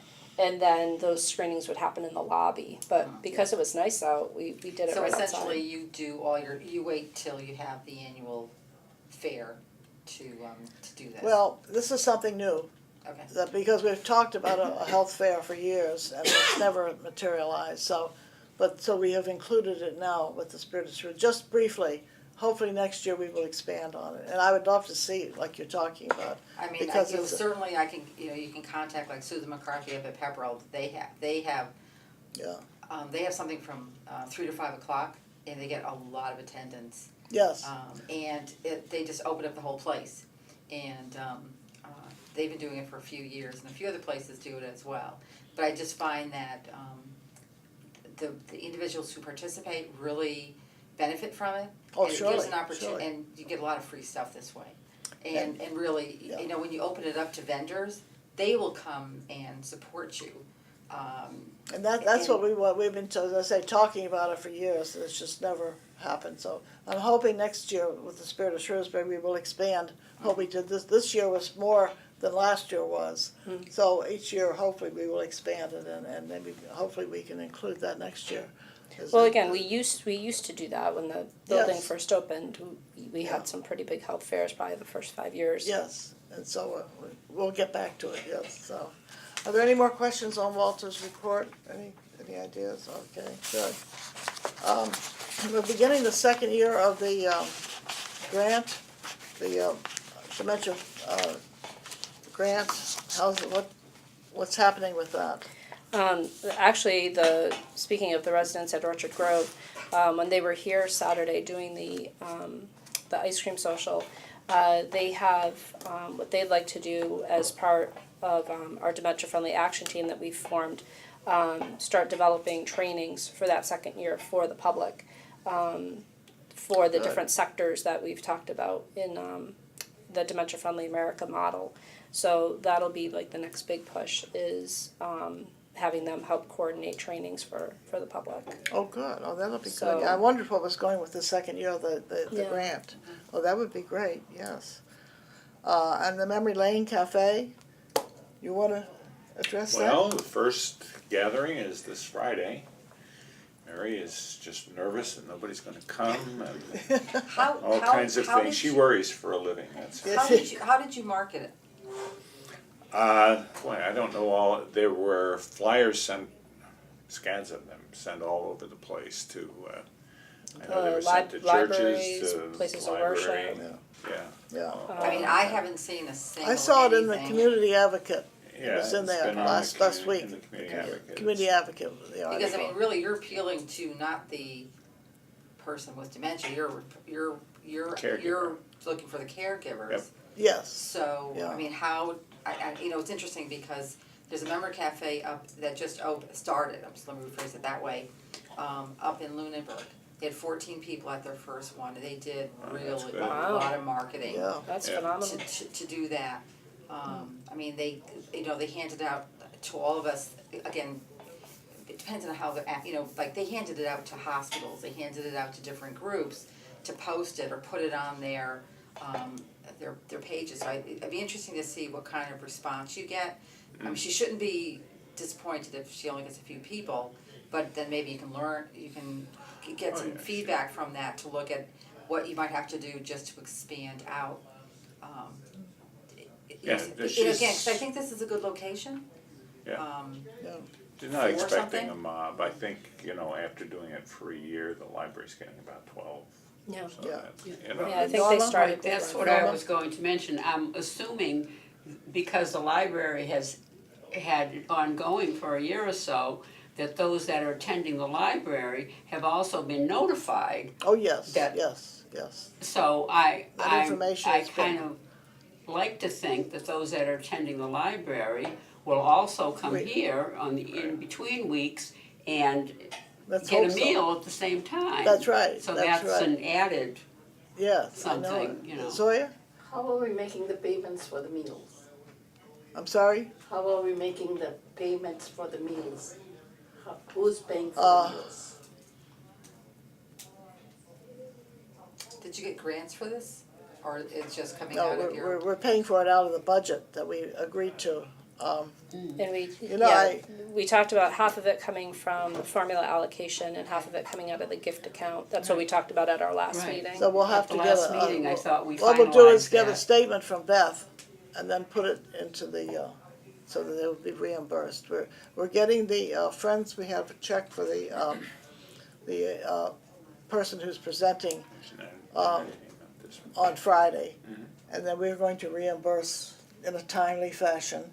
They're gonna fill out a form like they do for the program, Yeah, that'll be and then good. you will submit it that week. Have you thought about asking, and believe me, assisted livings are wildly interested in doing this because they wanna reach everybody. Have you thought about asking, since they're coming to either the assisted livings or some other groups that, because this is not a lot of money, they could also sponsor? We're hoping that that's We're what, planning once, to do that, yeah. I think Mary's reached out to them as well. Yeah, well, and I I think think- she's been or working will. with Priya on that, cause I think Priya Rantham, who coordinates the libraries cafe, I believe the two of them, rather than duplicating efforts, cause the library was trying to work on Oh, good idea. sponsorship opportunities, and I think Yeah, Mary their and grant is running out. Right. So Yes. they're Yes. so needing Mary to and get Priya were that's- working on that together to try to make a joint effort, Yeah. was my understanding. Now, if someone just shows up without registering ahead of time, is there enough food? Oh, yes, To oh, give yeah, there them- won't be a problem, there won't be a Yeah, problem. there actually has been no invitation to No, reserve. It's- you don't it's have to just- sign up ahead of time. Oh, they don't? No, Oh, they just, okay. just come, just come. Thankfully, Elder Services always sends a lot of extra food Yes. for wiggle room, both for Meals on Wheels as well as Oh, the that's what cafe. I was That's what Beth concerned said, with. because If- we had if- talked to Beth If all of about a it. sudden 12 people, six No. couples show up, is there enough for 12 meals? That's. Well, Yeah. we No, talked to Beth about it, she said there'd be no Yes. problem about it, yes. She usually puts in a higher number than what we would expect. Oh, okay, So good, we usually good. tend to have extra. That was my concern. Yeah, there's always enough extra, and if we get 50, well, maybe, Oh, but well. we'll go up to We'll send out. Dunkin' Donuts or something, yeah. Yeah, in terms yeah. of reservations, you really don't wanna require that, because I know from dealing with Well, that's why I my was mother, who was suffering from dementia, some days you plan to do something and it's You just can't. not the day to Yeah. do it. Right. Tell me about it. Yeah, you know, yeah, you know. You know, that's Been right, there, done that. that's yeah. right, so it's, so What a that's lot of why peop- it's just if it's a good day, then Yeah. we will go. But what a lot of people don't realize is that what's nice about Elder Services is with the food that they send that's extra, Beth and the volunteers in the kitchen package that up and it's donated to Rachel's table. Rachel's table, yes. And they send postcards periodically on how many pounds they weigh it all when they receive Nice. the donations, That's nice. and it's significant. So, that food is never wasted. It always, so usually there's plenty to work with. Is Good, is good, the yes. good part, and then Rachel's Yeah. table gets the other on the other days, whatever's left. Good, yeah, so. Katie, did you have something you wanted to say? Yes, I would like to hear more about what Mary's going to do with the Memory Lane Cafe and was gonna Oh. happen on Friday for our viewers, because we got sidetracked. Right. Well, there's kind of three parts to it. Part is a kind of an unstructured social time, gathering time for people, and then the meal, and then this week there's entertainment. What's the entertainment? It's a musical entertainment. I believe she's a friend of Mary's, and Mary's used her in a different context. But I believe there's going to be some participation involved. It's not just going to be. Right, and I know next month, my dance group is Yes. entertaining. That's right. Yes, the belly And dances are the coming. and the following, the fourth Sunday. Yeah, before, I think it's Sundays. I'm sorry. Yeah. And the fourth Friday is there's going to be a craft Nice. project.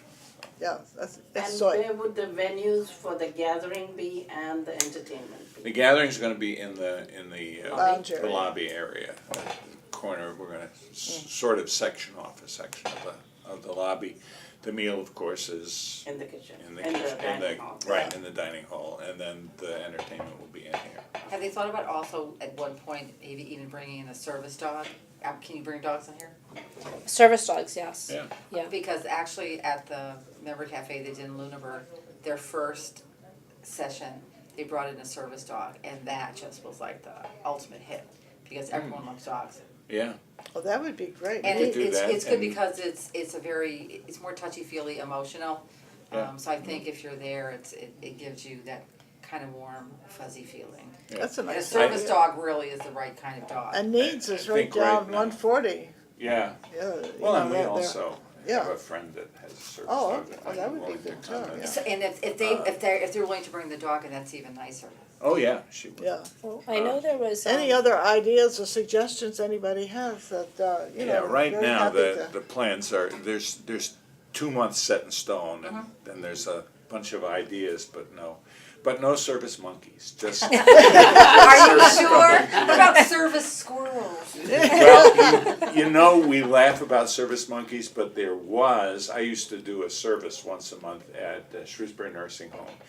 And there was a man that came with a monkey, and they went around, and he ran around and visited, I can't remember the name, but if I would to go over there in the days when the monkey'd been there, people were all excited, they loved that monkey. So maybe service monkeys aren't as far-fetched as we think.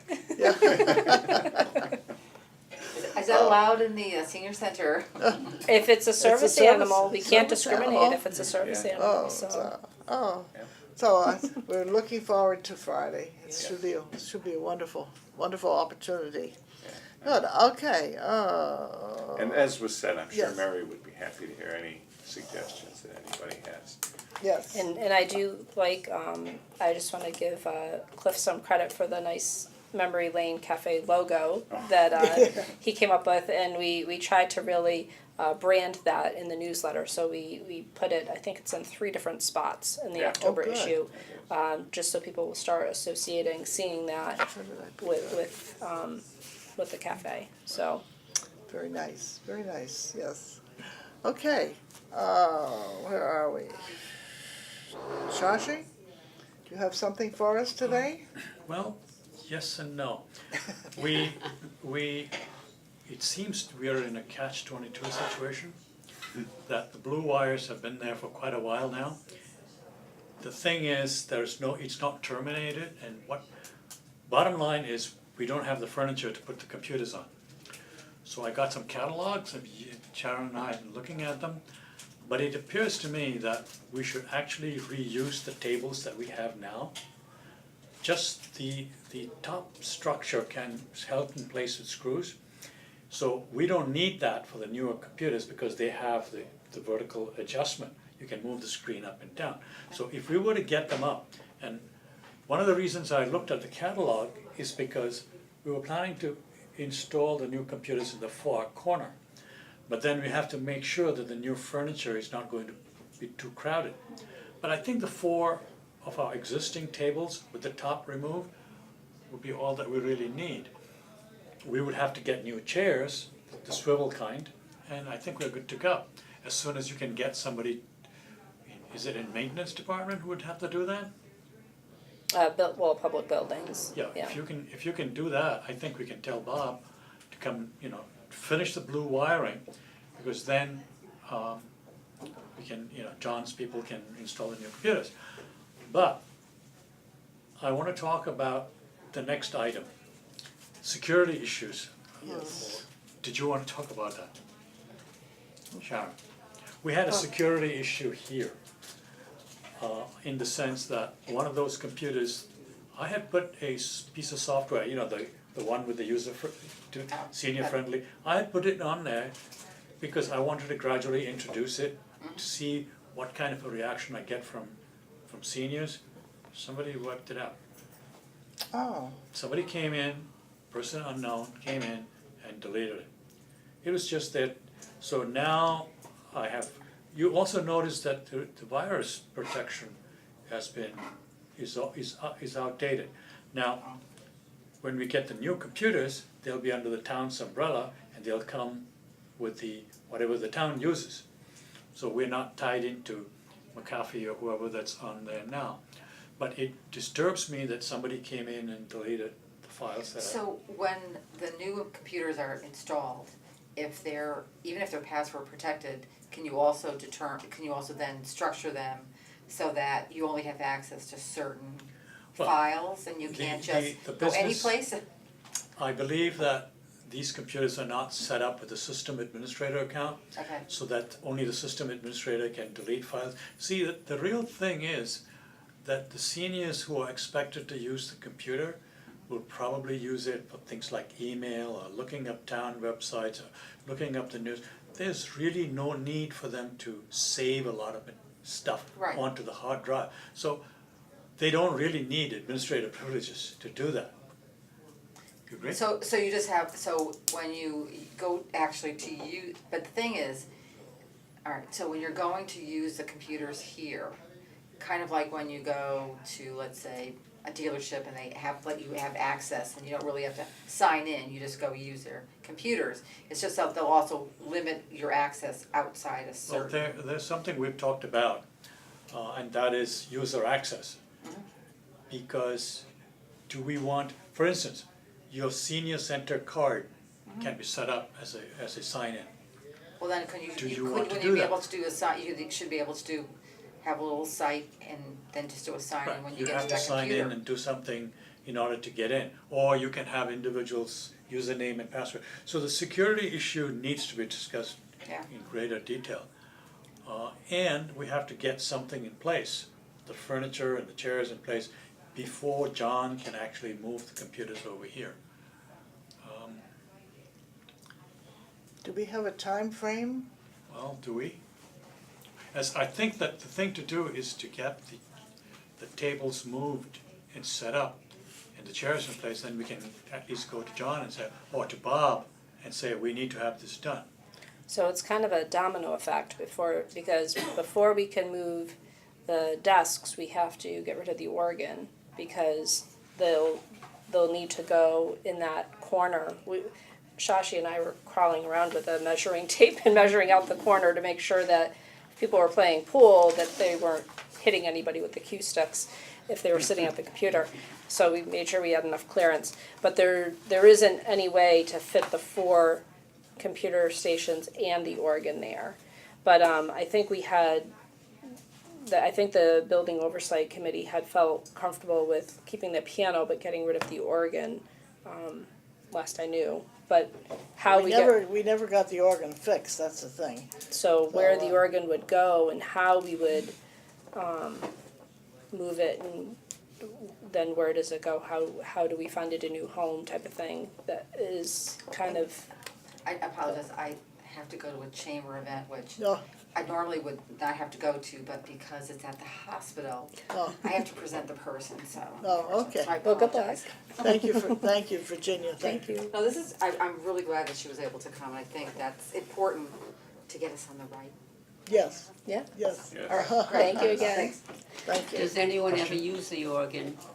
Right now, it's Just not me. working properly. Just me. Louise has So tried it. are we going to hang on to it, or are we gonna try to I get rid would, of it? I would love to get it fixed, but we can't, we're looking for someone who will give it, analysis or check it out to see if it can be fixed. I'm not familiar with an electric organ that much, so I'm not sure. Half the foot pedals work, half the stops work.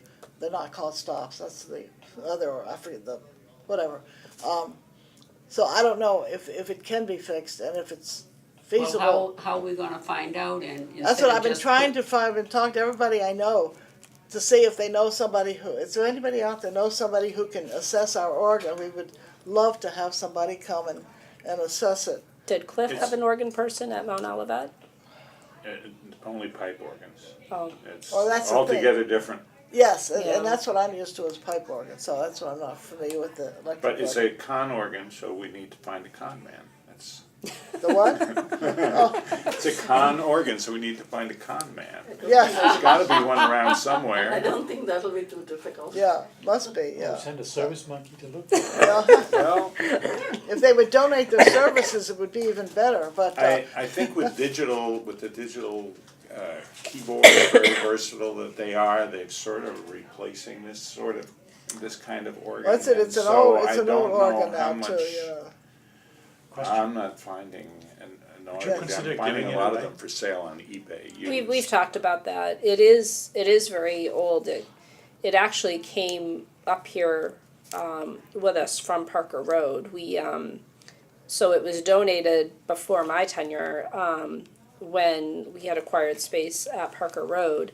So I'm not even really sure where it came from. And then it was moved here when the building opened. So There's an organ association in Worcester, but maybe they might, if they know, what kind of organ it is and that kind of thing, so. But I hate to see it just, Right, well, but maybe, Right, well, I think you really should follow through on it completely, so we'll know whether That's this is it. If we- something we should, yeah. And I was Find a thinking new even home down for it where or the get rid of couches and that, there's a wall there to maybe reconfigure that area and put the organ in there. Yes, Would the garage have any space for it? pardon? Would the garage have any space for it?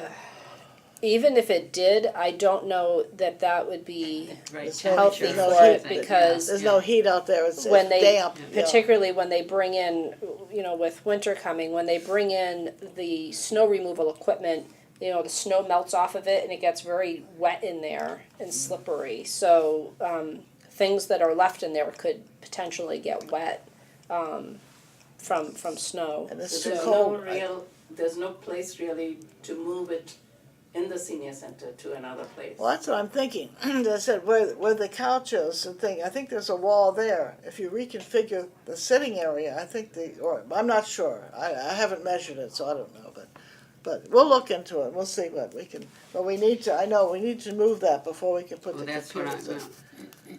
But And- that and we- seems like it would be the best use of space, because the other configurations that Shashi and I were looking at, the catalog had some really nice different options that were very, really could work with any different space. So they had desks that were kind of like wavy shaped.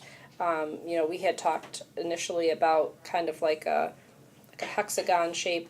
But Shashi has that engineering, Yes. mind. So when he looked at it, he said, well, what would really be the best use of space and be the least disruptive is just to use what we have. What we have is very sturdy. It's a very compact desk, and it should do the trick. And then all we would need to do would be suitable chairs. And thankfully, when we were there, talking and measuring, one of the folks that was here, who's used computers at the past and also uses them at the library, kind of gave us some good feedback on what she thought would be helpful as far as chairs, having arms, for example, Yes, yeah. on the chairs, and making sure that they were adjustable chairs and so on. So we got some good feedback from Are chairs. there any chairs in town, any extra? I don't mean like through the school department or kind of things, have you asked? No, I could check. Well, there is a state surplus, but you looked Yeah, in there. and we only need 4. No, did you so look it's in not the like state we're- surplus website? No, not since. Not for desks, we yeah, looked for desks, they we didn't have looked at- any. right, We- but chairs, We yeah, need to I look can up chairs see. in Yeah. that same website. So maybe we can Yeah. find some Yeah, someplace. Ellen Dawn pointed us to this website. The state apparently has an inventory of surplus furniture. That's And great. you can go in there and you can get it, I don't know, for nominal cost or free, I don't know what it is, but Yeah, cause it's, other municipalities can list, their things so that, it's Share them. statewide, so Yeah. we might be able to get something from there. Yeah, yeah. yeah, I And would like I check said, where those out. we and only then- need 4, Yeah. that's Yeah. much more doable than if we were saying 20 new chairs for the craft room or Right. something. That would be a little more challenging to do. Right, yeah. But, Now, do we need to talk about security? I mean, computer security, or do we not do anything with this computers now? We wait until we I would say wait, wait, okay. because if they're doing it now, no matter what you put in, it's going to happen. I would say wait until we get the new ones. Not only is there not any cause that I can think of for someone wanting to save anything to these computers, but I don't think we want anybody to have that ability, other than an administrator. So I think we just limit the permission to the bare minimum. Right. Yeah, And I think so too, yeah. And I think one of the things Shashi and I can follow up with John Covey too is, he did say he was gonna follow up on that security assessment that was done, because there are other security issues that we've That's been what I kicking was, around. yeah, that's what I had in And mind. he did have someone come do an assessment, and he was gonna try to track down that report, that person that came in, because they did a security assessment on all the municipal buildings, including ours, so we will need to follow up and see if he was able to get that. Yes, Let me put a thought on the table and see what you think about it. In many ways, this building has much more public use than the town hall. People come to town hall, they walk down the aisle, they pay their bills, and they leave. Here, they stay. yes, When we have the farmers market or whatever function, people come in here to use the restrooms. They come here to have meals. They come here to play. They play cards, play, whatever. So our security issues are much more serious than that tough town hall. And I don't know, what do you think? I mean, do we need to see what John's assessment was, or do we? I would like to see that, because I Yeah. think we have talked about this for quite a while, and last year or the year before, we talked about putting cameras at least at the exits, but I would love to have one inside as well, but I'm not sure, but we need to see, but even if you put it at each door, that would help you, I think, to begin with, and I thought they were going to do that, I thought that had already been approved, but it hasn't been done. Yeah. So, Can yes, that be, Zoya. can that be on our budget? I think it would be the town would do that. Yeah, I think that would come through IT. Yeah, I think we really need something like that. But small things are always disappearing from here. So if smaller things disappear, I would be worried about computers, Oh, that's it, I mean, really, Well, there was supposedly a file missing from the office. There was a front door being tampered with and things like that. So, So, that's why I think, we need to really get that report Yeah. and follow through on it and see what we can get, because something needs to be done. There's no question about it, yeah, so. so who will look into that? Did you plan on talking to John Covey about some other things, or do you want me to reach out to him? I'm kind of busy for the next couple of days. Okay. Why don't you just call him, tell him, Yeah. or email him and just say, we need a copy of the report. And I'll just give him an update on where we stand, that right now Yeah, we're and working why on the we're organ concerned. and the desks, as far as that goes, but in the meantime, we're looking for if he was able to track down that assessment. Because it occurs to me that, right now, computers are wide open. But the person with the necessary skills can hack into those computers. And now we're on the same network as the town. We have all kinds of security issues involved. So to protect not just us, but to protect the town is, it's equally important. Because our security issues are somewhat different from that of the municipal building, because we get much more traffic from the general public. Well, and like you said, people are gonna, there's more time for people to hang around. Nobody's gonna, well, I wouldn't think, hack into the computer that's at the desk at the assessor's office for public No. use. I would tell John I what asked John happened. about that, and he used the term kiosk computer. But the way they got around it was, those computers, their functionality is extremely limited. There are only 2 or 3 things that you can do from that computer, which may not meet the needs meet our needs. I would tell John what happened to you, you know, and let him know that what has happened and how that would affect the town, you know, if the connection is there, how it would affect the town computers. So he's aware that there's a possibility that maybe this could happen. I think he needs to have that information. You know, so, If you can set up a meeting, I'd be glad to attend. Okay.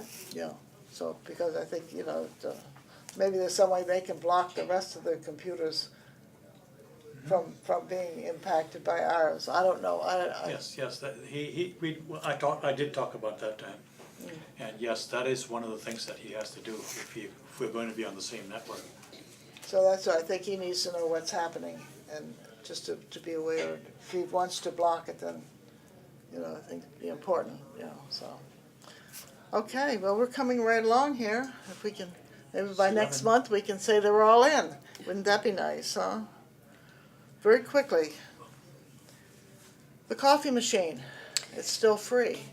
Yes, so, What's the story? I guess one of the things that we'll have to decide is, I don't know if it would be the board or the building oversight committee to decide what we wanna go as far as going from here. So the contact we had, with Berkshire Natural, the folks that supply the library, they said they weren't interested in expanding the services here. They had kind of, worked with Shrewsbury Library, I guess kind of just as a trial, just to kind of see how it would work.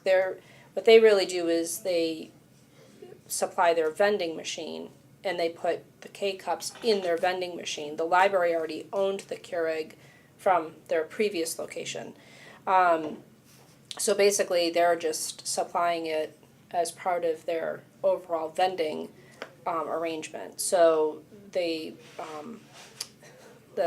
not to bash anyone who's really into organic stuff, but the person I talked to was very anti K-Cups because he said that they're not eco-friendly, and so he said that they really go against Berkshire Natural's mission, talking about strategic planning We're a green emissions. town, so. Yes. Yeah, There are biodegradable K-cups. yeah, there are, right. Yes. So that brought me back What's the bottom line? to the person that we've been dealing with at WB Mason.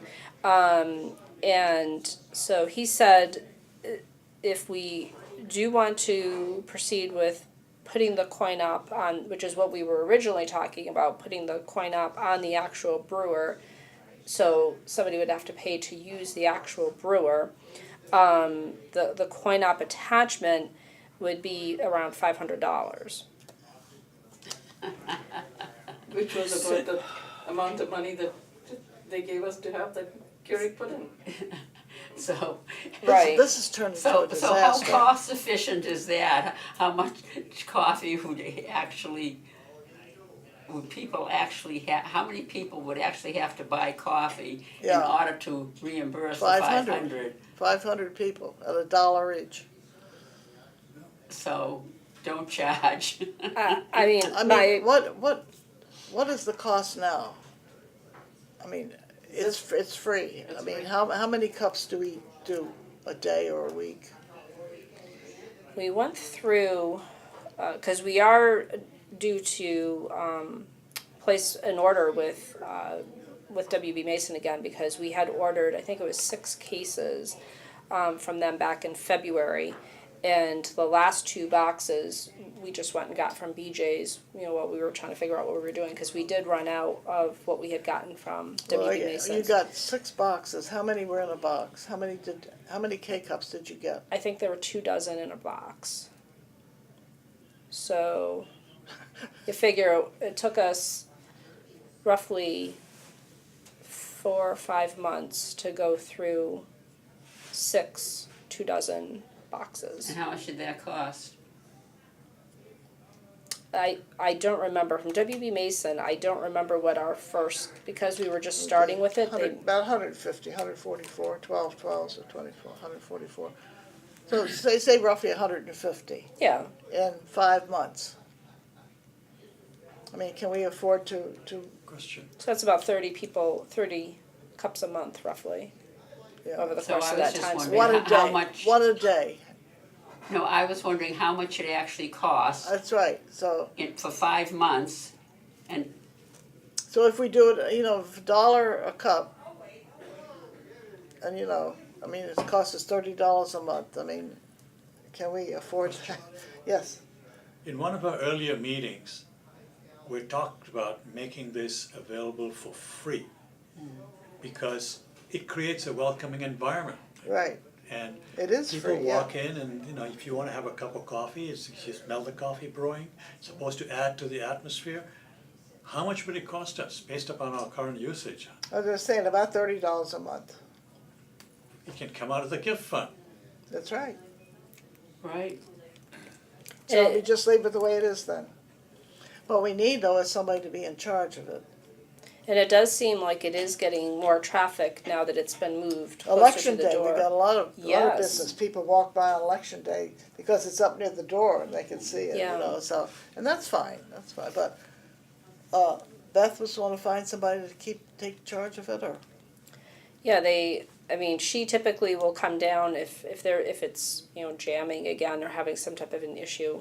But I think she refused, isn't it, to be in charge of it? Is Beth in charge of it? I think she refused to be in charge of it. Oh, she refused to, I'm sorry, I That's misunderstood. what was my understanding.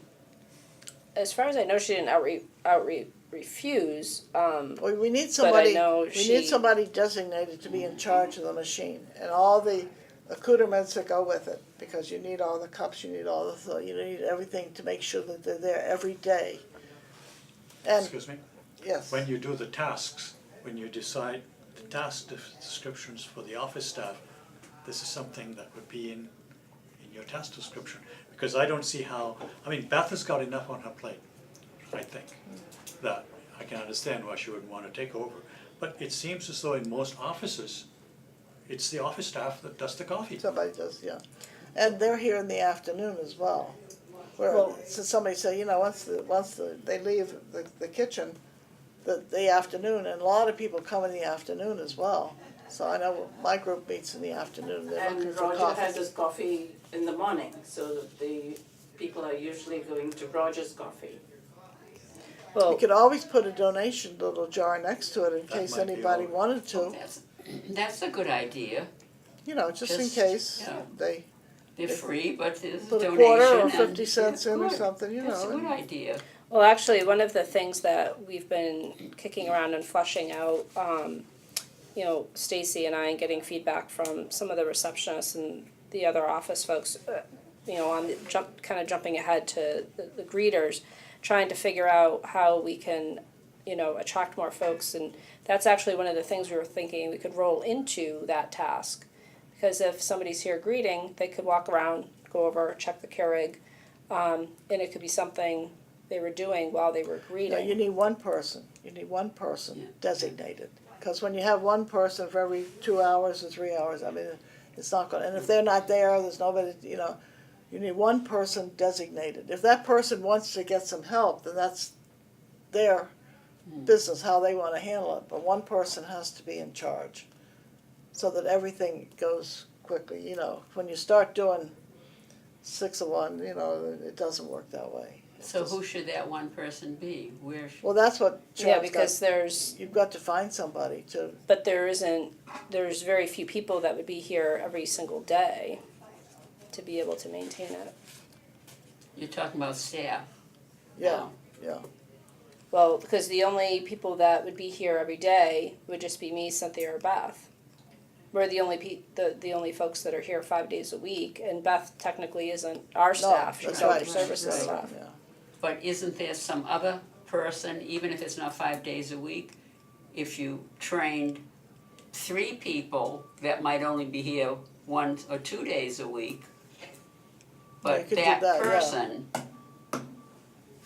Yeah, couldn't it work that way? because I know one day there was out of water, and nobody knew where the water was to how to fill it or whatever. I mean, just simple things like Yeah. that. And it wasn't, it was actually the pump thing to it had shut off, but I mean, Cynthia those, fixed and that's it, what but whoever is yeah. in charge needs to know how it works. how to troubleshoot or whatever. So if you could do that in that way, and then we just put a donations jar out there. Hmm. I had that nice little one we had with the black lid we used to have in the front. I know. I don't know what happened to that. And then whoever's in charge would empty that donation At the end of the day. into a certain Yeah. whatever. Just give it to Cynthia to lock up in the every afternoon, and then have a special envelope for the donations. Yeah. Just make sure that the person that's erasing software isn't walking away with a Yeah, donation. Yeah. that's true. That's true. Yeah, that's probably the best way to do this. Yeah. It's because it's It's just worth trying that way That's anyway. we got to do something. Yeah. We got to do something with it, because the people come to me and they say, and the people that donated the money are saying, why did we ever donate that money? They're feeling frustrated because it's, and they're the ones that want coffee. So, Or are they using it? oh yes, Oh, good. oh yes, Good. when it works, yeah. Okay, signage. Well, you have probably seen the inside of the building is now being painted. So once the inside is all done, then those signs will be hung up. Have they been painted yet, the signs? No, I think the painter's actually going to be doing that after he's done paint, because he had to mix all new paint. So I believe the base of the sign will be the plain color with then the black letters, Okay. for that contrast. Are they painting on the weekends? Is that how it's working? No. Right now, it's been evenings and Oh, weekends. well, that's what I was wondering. Late in the afternoon Yeah. and into yeah. Sharon, Yeah. are they supposed to clean the windows also? I think that's what they said, but I don't see any of the window areas cleaned really. We did complain about that to public buildings because they did clean the windows, but they didn't do the sills like they normally do. And apparently it was a different set of workers that came this time. So Because it's just a netting outside that can easily be removed and clean the sills. How can you do windows and not do sills? yeah, That doesn't no, make sense, but anyhow. Yeah, so That's from no, a woman's perspective, I guess. we did complain to public buildings about that because they have always washed the sills, but this time because Yeah. we just assumed they hadn't done the windows yet because we Yeah. kept looking, and so Cynthia actually called and said, when are they rescheduling to wash the windows? Are they waiting until spring? And we were told no, they actually were done, and we said, but the sills are still dirty. So they came over and checked, and they said they were gonna Yeah. follow up with the people that did the cleaning. So yeah, that wasn't fun. All right, what's the update on the sound system? Uh, That was both, supposed to have been in Can I September. interject for a second? Yeah. Back in July or August earlier this year, you and I had a meeting with Bob Cox and Greg Marceau. Yep. And I was there mainly as representing oversight from the board, and we talked about a lot of different things and things that were going to be done. Have you heard anything from anyone? no, both Bob and I touched base because we were both trying to track Greg down to see where things are at. And Bob only has 7 weeks left. So he said he desperately wants to make sure that this gets done before he leaves. And he said, money isn't the issue because he already told Greg that public buildings will pay for the installation. So he's not sure what the holdup is. But we both have been trying to track down Greg. Do we even know whether the components have been ordered? No, I don't know. Can you find out? Yeah, I know Bob had said he was gonna have to try to track down whoever supervises Greg, because we haven't been able to, like I said, track him down. Because when I sat down with the three of us, we took out my notes and I'm looking at the very detailed diagrams and notes, and everybody seemed to be very clear as to what has to be done and and where the speakers are going to be placed, where the projectors, all of that stuff was talked about, and I thought we had an agreement. Yeah, cause Greg knew, he Who's was gonna, Greg? he's the Greg person Marceau. in charge, yeah. I'll let The Josh high in. school technology expert for the high school. And But he he's does the sound audiovisual, systems at all the audiovisual, all the everything, schools. yeah. Does he teach That's down right. there? No, No, he's he's just just in charge of, technology, okay. yeah, He's only an audiovisual technology person. and he has the vendors for all the equipment, Exactly. and it's already been approved by the state, the town already has it set up in the vending system. So he just had to order the equipment. He knew exactly what was needed to be done, where it needed to go, how he was going to implement it. Yeah, that's what we All heard. that stuff, we talked about having the controls inside the locked room. Yeah. So that only the people with the key would be able to go and change stuff. The projector was going to be mounted on the ceiling, Yeah. so that people didn't have to come out and drag the cart out there. All of this was talked about at this meeting. And I thought we had an understanding. I had Me a too. question. If it's not done now, do we lose the money going into next year? Or do we have to put it into budget again? I asked Bob that, and Bob said that he would work with accounting so that if, God forbid, it isn't done, by the time he leaves, that it's understood that that money is designated for Earmarked our for it. project, yeah. So he That- said he that- would review that with Mary Thompson, so that Mary Thompson was aware that a certain amount was designated for us. That does not include the one out in the hallway, the big, No, Greg had said he could order that for us, but we would have to pay for that. That was, because that's not part of the Well, sound system.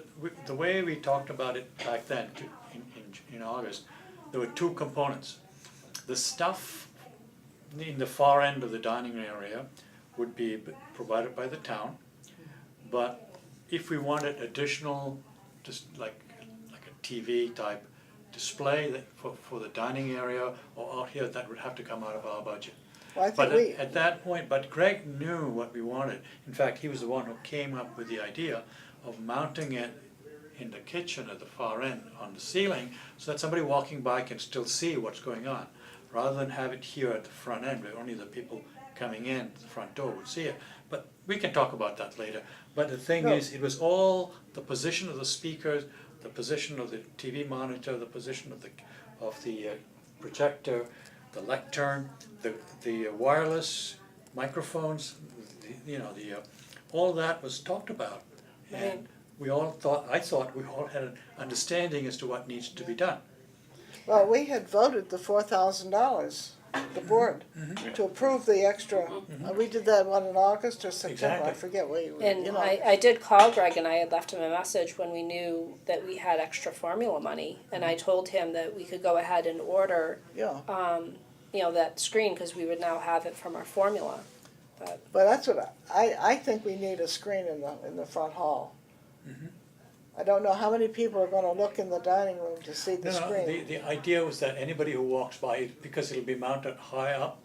But it's going to be so far away that people like me, if I don't have my glasses on, I won't be able to read it. And I'm not the only one like that, Okay, I mean, And so, that's what, from It's, the again- hallway to the wall down there, it's a long, long way to look and read something, when the letters, they cannot be that big because they're gonna be scrolling, aren't they, or whatever? no, I'm not disputing that, but what I'm saying is that we had a plan in place and No, I understand that.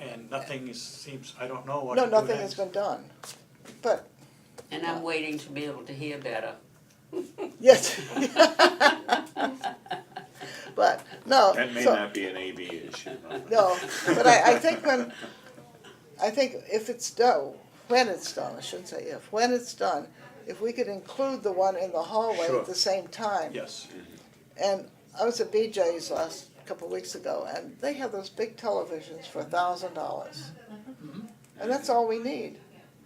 I mean, we have that, if we wanted to, Well- and just go buy one and put it up there while he's doing all It's a the, little bit more complicated than that, because we're not just getting a something that's a television, we're also getting a TV/message board.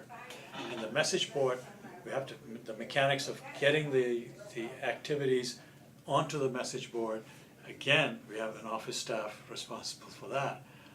So it's much more complicated than No, I understand that, but if the That's message just fine. board cannot be much more than 1,000, because the 4,000 also included all the speakers and things too, so it can't be that much more than 1,000. You know, if we could get the price for the message board out in the front. Right. That, so that those of us that can See, go up and look at it. The problem is, we can have another discussion about this, but Greg has to be in there. Because there's power, there's wiring, there's all kinds Well, of this is stuff. what he has, that's right. So without Greg, we cannot simply say do this or do that. No, no, I understand He has to that, come yeah. back and tell us, you know, I have to run this kind of wire, this kind of cabling.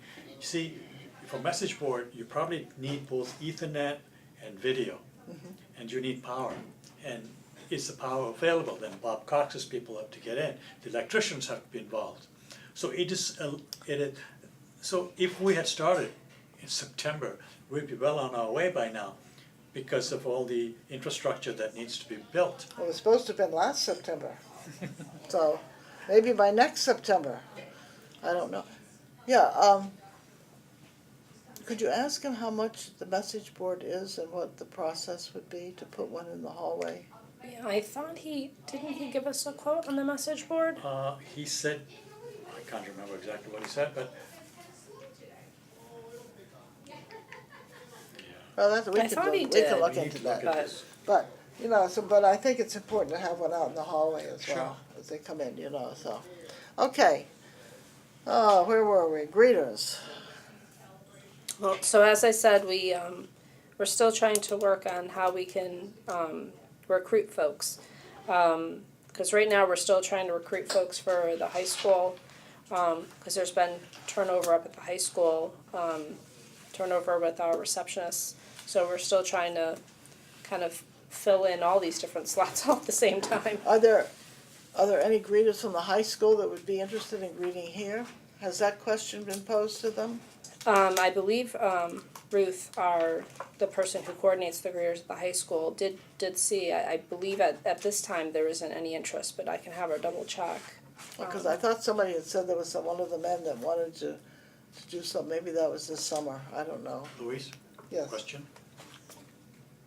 The greeters, do they get trained in how to talk to people and how to greet them and to smile, you know, It the should way? be, it should be a whole The program. reason I ask is, you mentioned senior greeters at the high school. Well, I go to the high school occasionally because I have students that I tutor. I have a meeting with the teachers or with the special ed or something like that. Their focus is different from our greeters. Our greeters are intended to welcome people and make them welcome and come on in. What can I show you? Can I show you around? The senior greeters at the high school are different. Their job is, where are you going? They're part of security. They are Yeah. really part of security. Yeah. And please sign in, here's the time, look at the time over there, enter it, and here's your badge, you know, your temporary yeah. sticker. And the focus is very different. Where are you going? Do you know how to get there? All this kind of stuff.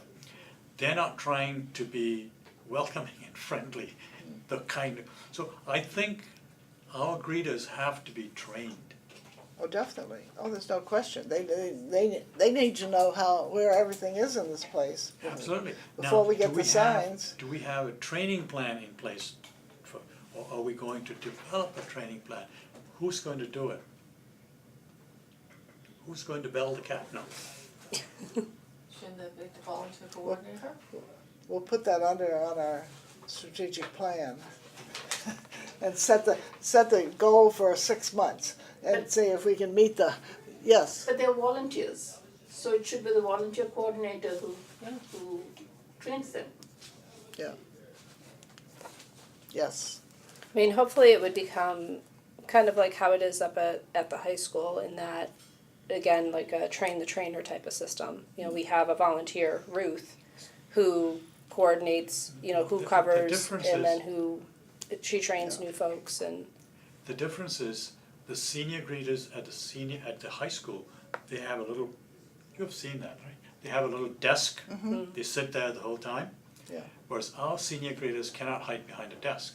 They should be encouraged to walk up to the front door, greet somebody and tell them, you know, come, welcome, you know, are you new to this place? Whatever. Why not? Oh, it's got to be a whole program, I mean, there's no question about it. But It's if we not don't have possible. any people, there's no need to, That's true. we're running out of time, we have to get going Yes, here. we are running out of time. Yes. Okay, Friends of the Senior Center. I went to the board meeting yesterday, and the only thing I can tell you is that they have agreed to give us the checks for the Memory Cafe. It was a problem in giving people the checks, because going through the town, it has to be retroactive. You can't, it's not proactive. You can't say, I need $100 for next week. You have to have the event and then put in your voucher kind of thing. So the Friends said they would try it for 6 months in giving us the checks up front. I gave Cliff a check this morning for Friday, but they want Not to be. for me, not for me. No, This won't be no, I'm sorry, for Mary, yeah. But they want to be reimbursed in a timely manner, and I told them that you would get it within a month.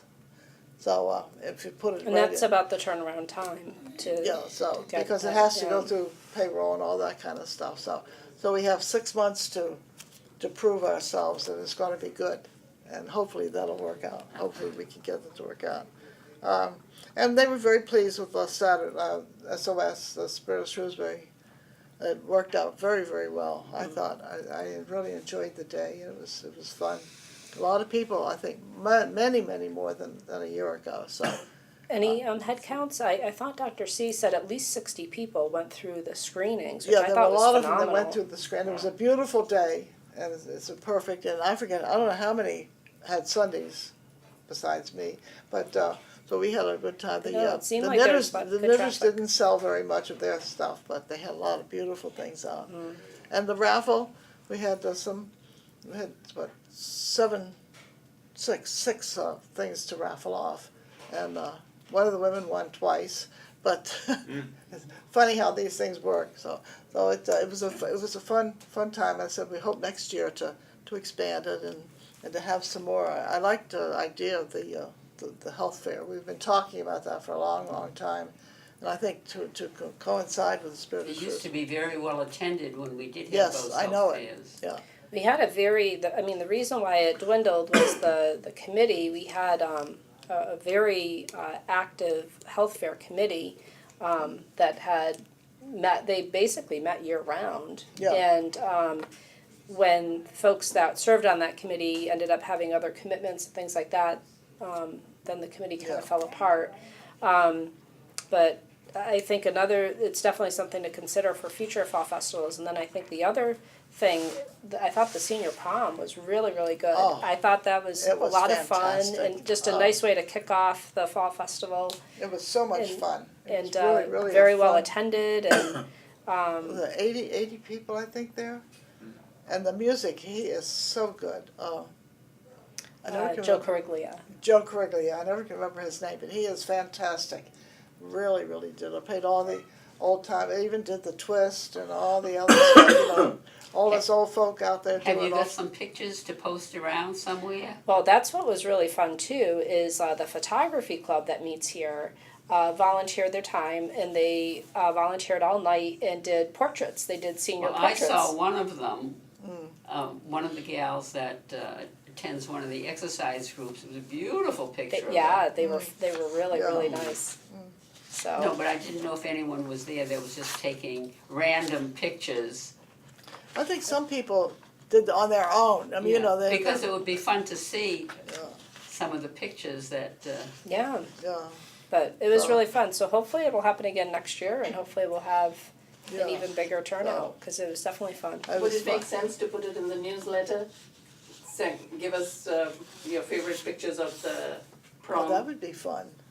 Yeah, pictures of from Yeah. prom, that would be fun. 'Cause we That'd did- be cute. You put one of the king and queen, yeah. Yeah, on the front page, That was The yeah. fun. problem with that is, on the online version it'll be in color, but the print version will be black and white. Oh, I have a question. October 15th, no, is it October 15th through the end of the year, is the sign-up period for the new Medicare Advantage for next year. Yes. Are we providing any like a fair or guidance or help or anything? We used to have people coming in from different insurance companies and setting up booths. Yeah, I know, one actually came in yesterday to ask if they could set up, some type of like informational workshop, and I know our Shine counselor has set up additional days and times to be able to handle the volume, so, Well, they need to be able to compare. I know Medicare has a charge that I don't know how many people could get it or go online, look at it, but they compare all the different plans, Tufts, Blue Cross, and all the others, United Health. They compare the different plans that they offer, what the premiums are, that kind of stuff. Whether they cover medications, what they cover, what they don't. yeah. So are we going to do anything I'll here? double check with, our regional Shine person, because in the past, they've offered to coordinate that and, they'll say a few words as, representing Shine and then introduce, the folks that are talking or whatever. But I know the last few years, they haven't done anything, but I can check and see what they're working on too with Shine. Oh, yeah. Okay, moving on to the Building Oversight Committee.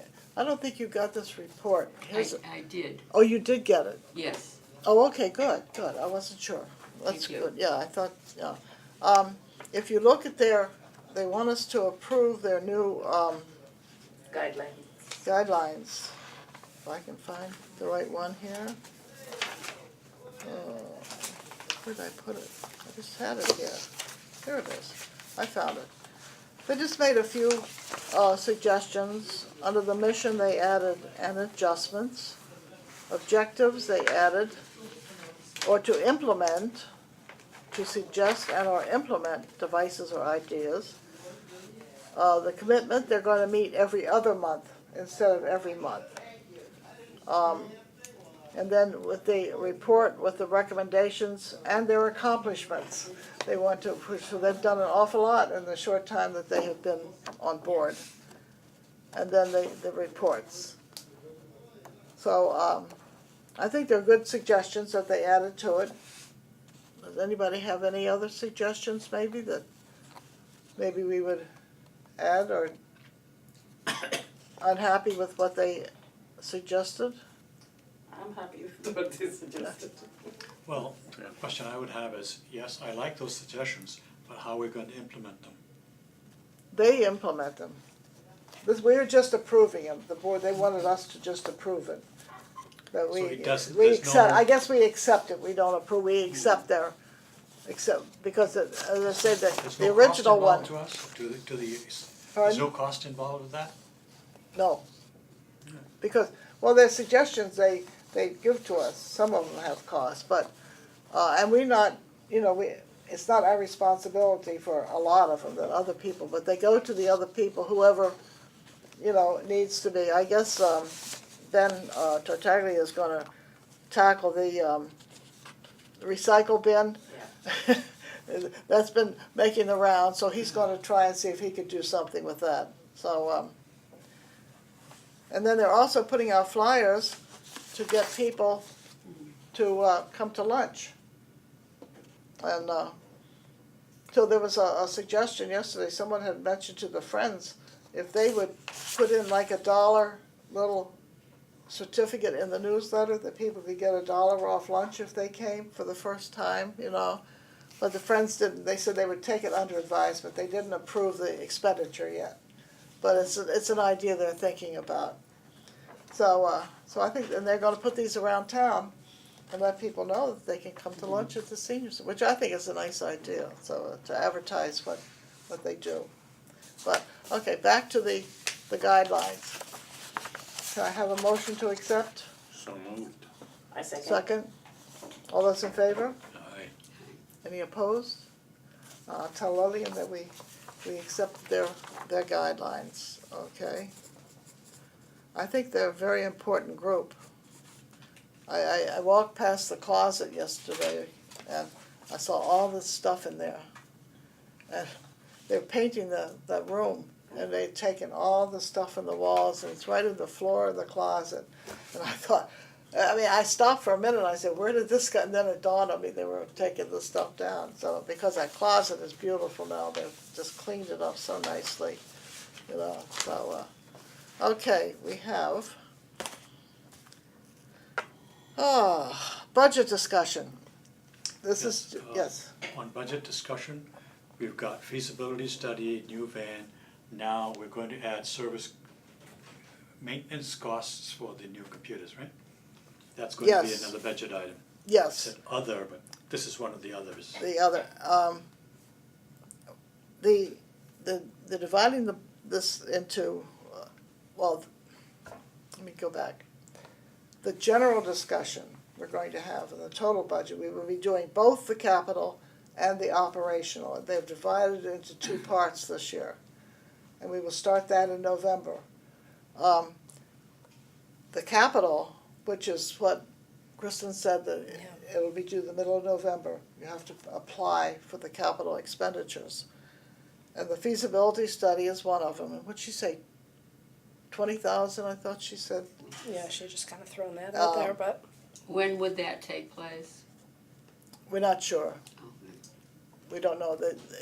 They're talking about doing a townwide, this whole, like the police, the town hall. municipal campus The assessment. municipal yeah. campus. And so I don't know if we'd fall in that or if it'd be a separate thing. But, and then the new van we're going to put into that. There was something else. There were 4 things we mentioned. Yeah, that we were hoping you folks would be able to help us remember because The other position. Another another part-time position. person. that's not under the operational feasibility. That's That's not under the capital. The capital is things. things.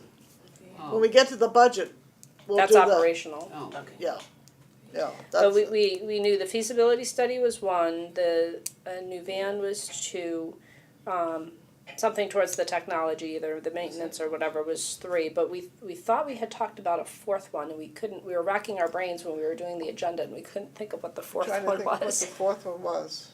I'm gonna have to go The back. and- maintenance of the computers, does that come up? That was the 3rd one. That was the 3rd one. To do with technology, so there Yeah, was yeah.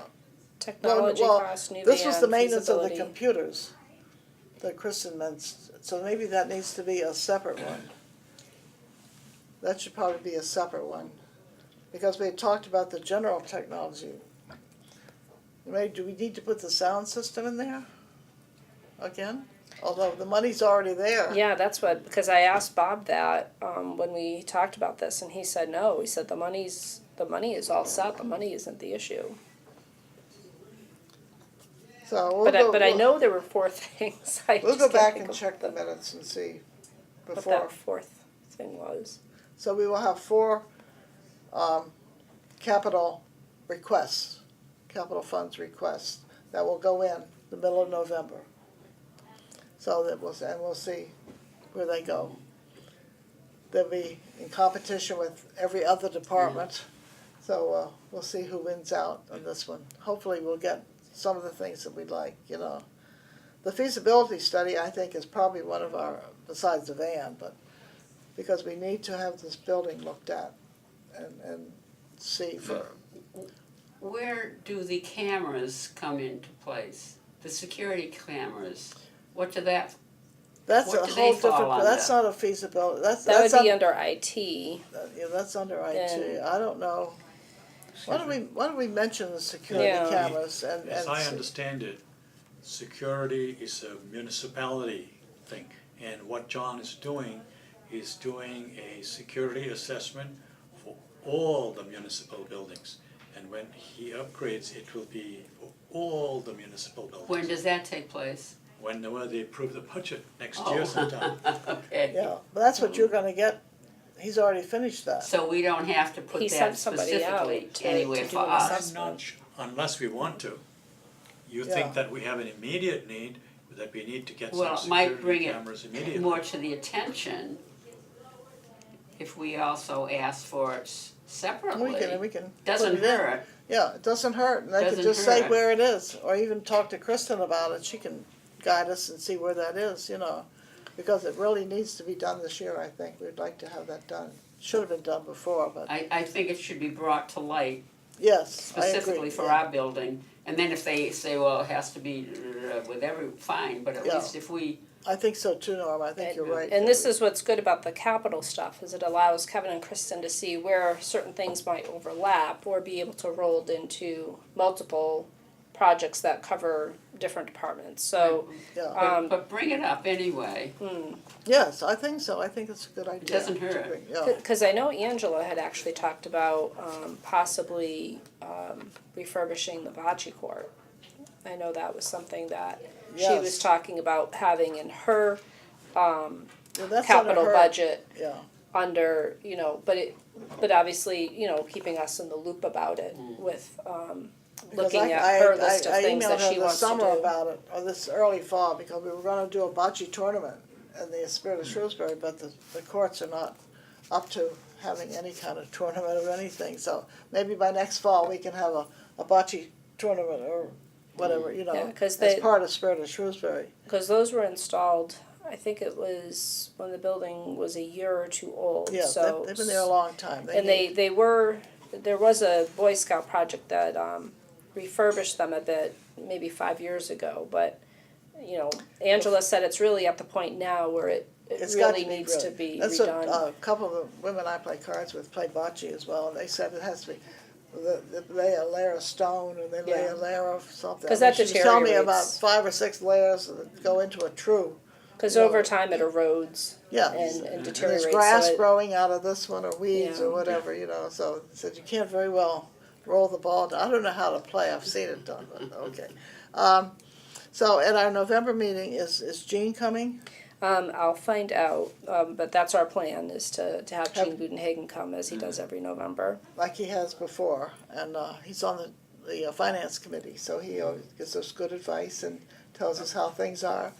Right. And we will begin to understand how we divide our requests between capital and operational. That's gonna be a new task for us this year, which we haven't done before. So we'll have to think on those lines and think, I know Zoya mentioned the position of personnel, that's one of them. But other things that you think that we might need, that, and I don't know if Well, one of the the, screen thing comes under this, or if that's under capital, should we put that under capital? That would be capital, wouldn't it? well, we had talked about, using the money we have from the formula allocation to purchase that, when we talked about the potential breakdown with that additional money from the formula this year.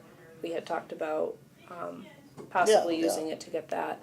Well, one thing that would definitely be going under operational is if we do get the additional vehicle, the driver hours will need to be reflected in the Oh, that's operational right, too, cost. yeah. Because currently, remember, it's a little convoluted, what's in our line item now for the van drivers gets reimbursed to the town from the RTA, and the other van comes through the revolving. But from our conversation with Kevin, if I understood that correctly, we were talking about shifting, that fourth van would be totally under the town, Under the town. funding, as opposed to relying on, you know, outside Revolving. funding like the revolving. So it would therefore need, a corresponding line item under our existing budget for the drivers. For the drivers. So some of which would get reimbursed from the RTA, but the rest would just be part of our From the town, budget. from the town, yeah.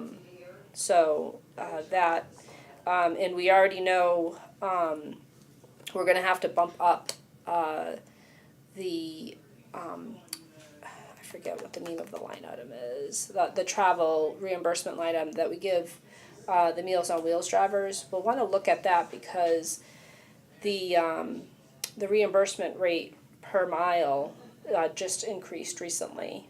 Oh, okay. I'm trying to think of when it was. It was just before the new fiscal year started. So, we may wanna revisit, right now, it's that $5 a day stipend for the Meals on Wheels. The last time we looked at it to see if that should be increased, it was still, you know, in the median with other communities. But now that that reimbursement rate has changed on the federal level, that may not be the case, so, we'll have to look at that, because we may have to bump up that, reimbursement rate for the Meals on Wheels drivers, so that would come under operational as well. So I said, we have a lot of things to look at and to find out about. And I said, anything else that you think of this month, in November, this will be a major item on our agenda as we go, because in December it has to be all completed. So, in order to turn in to Kevin, so I think, you know. So, anything else to come before the board? Nothing? Can I have a motion to adjourn? I make a motion. I Second? I second. All those in favor? Aye. I We are adjourned.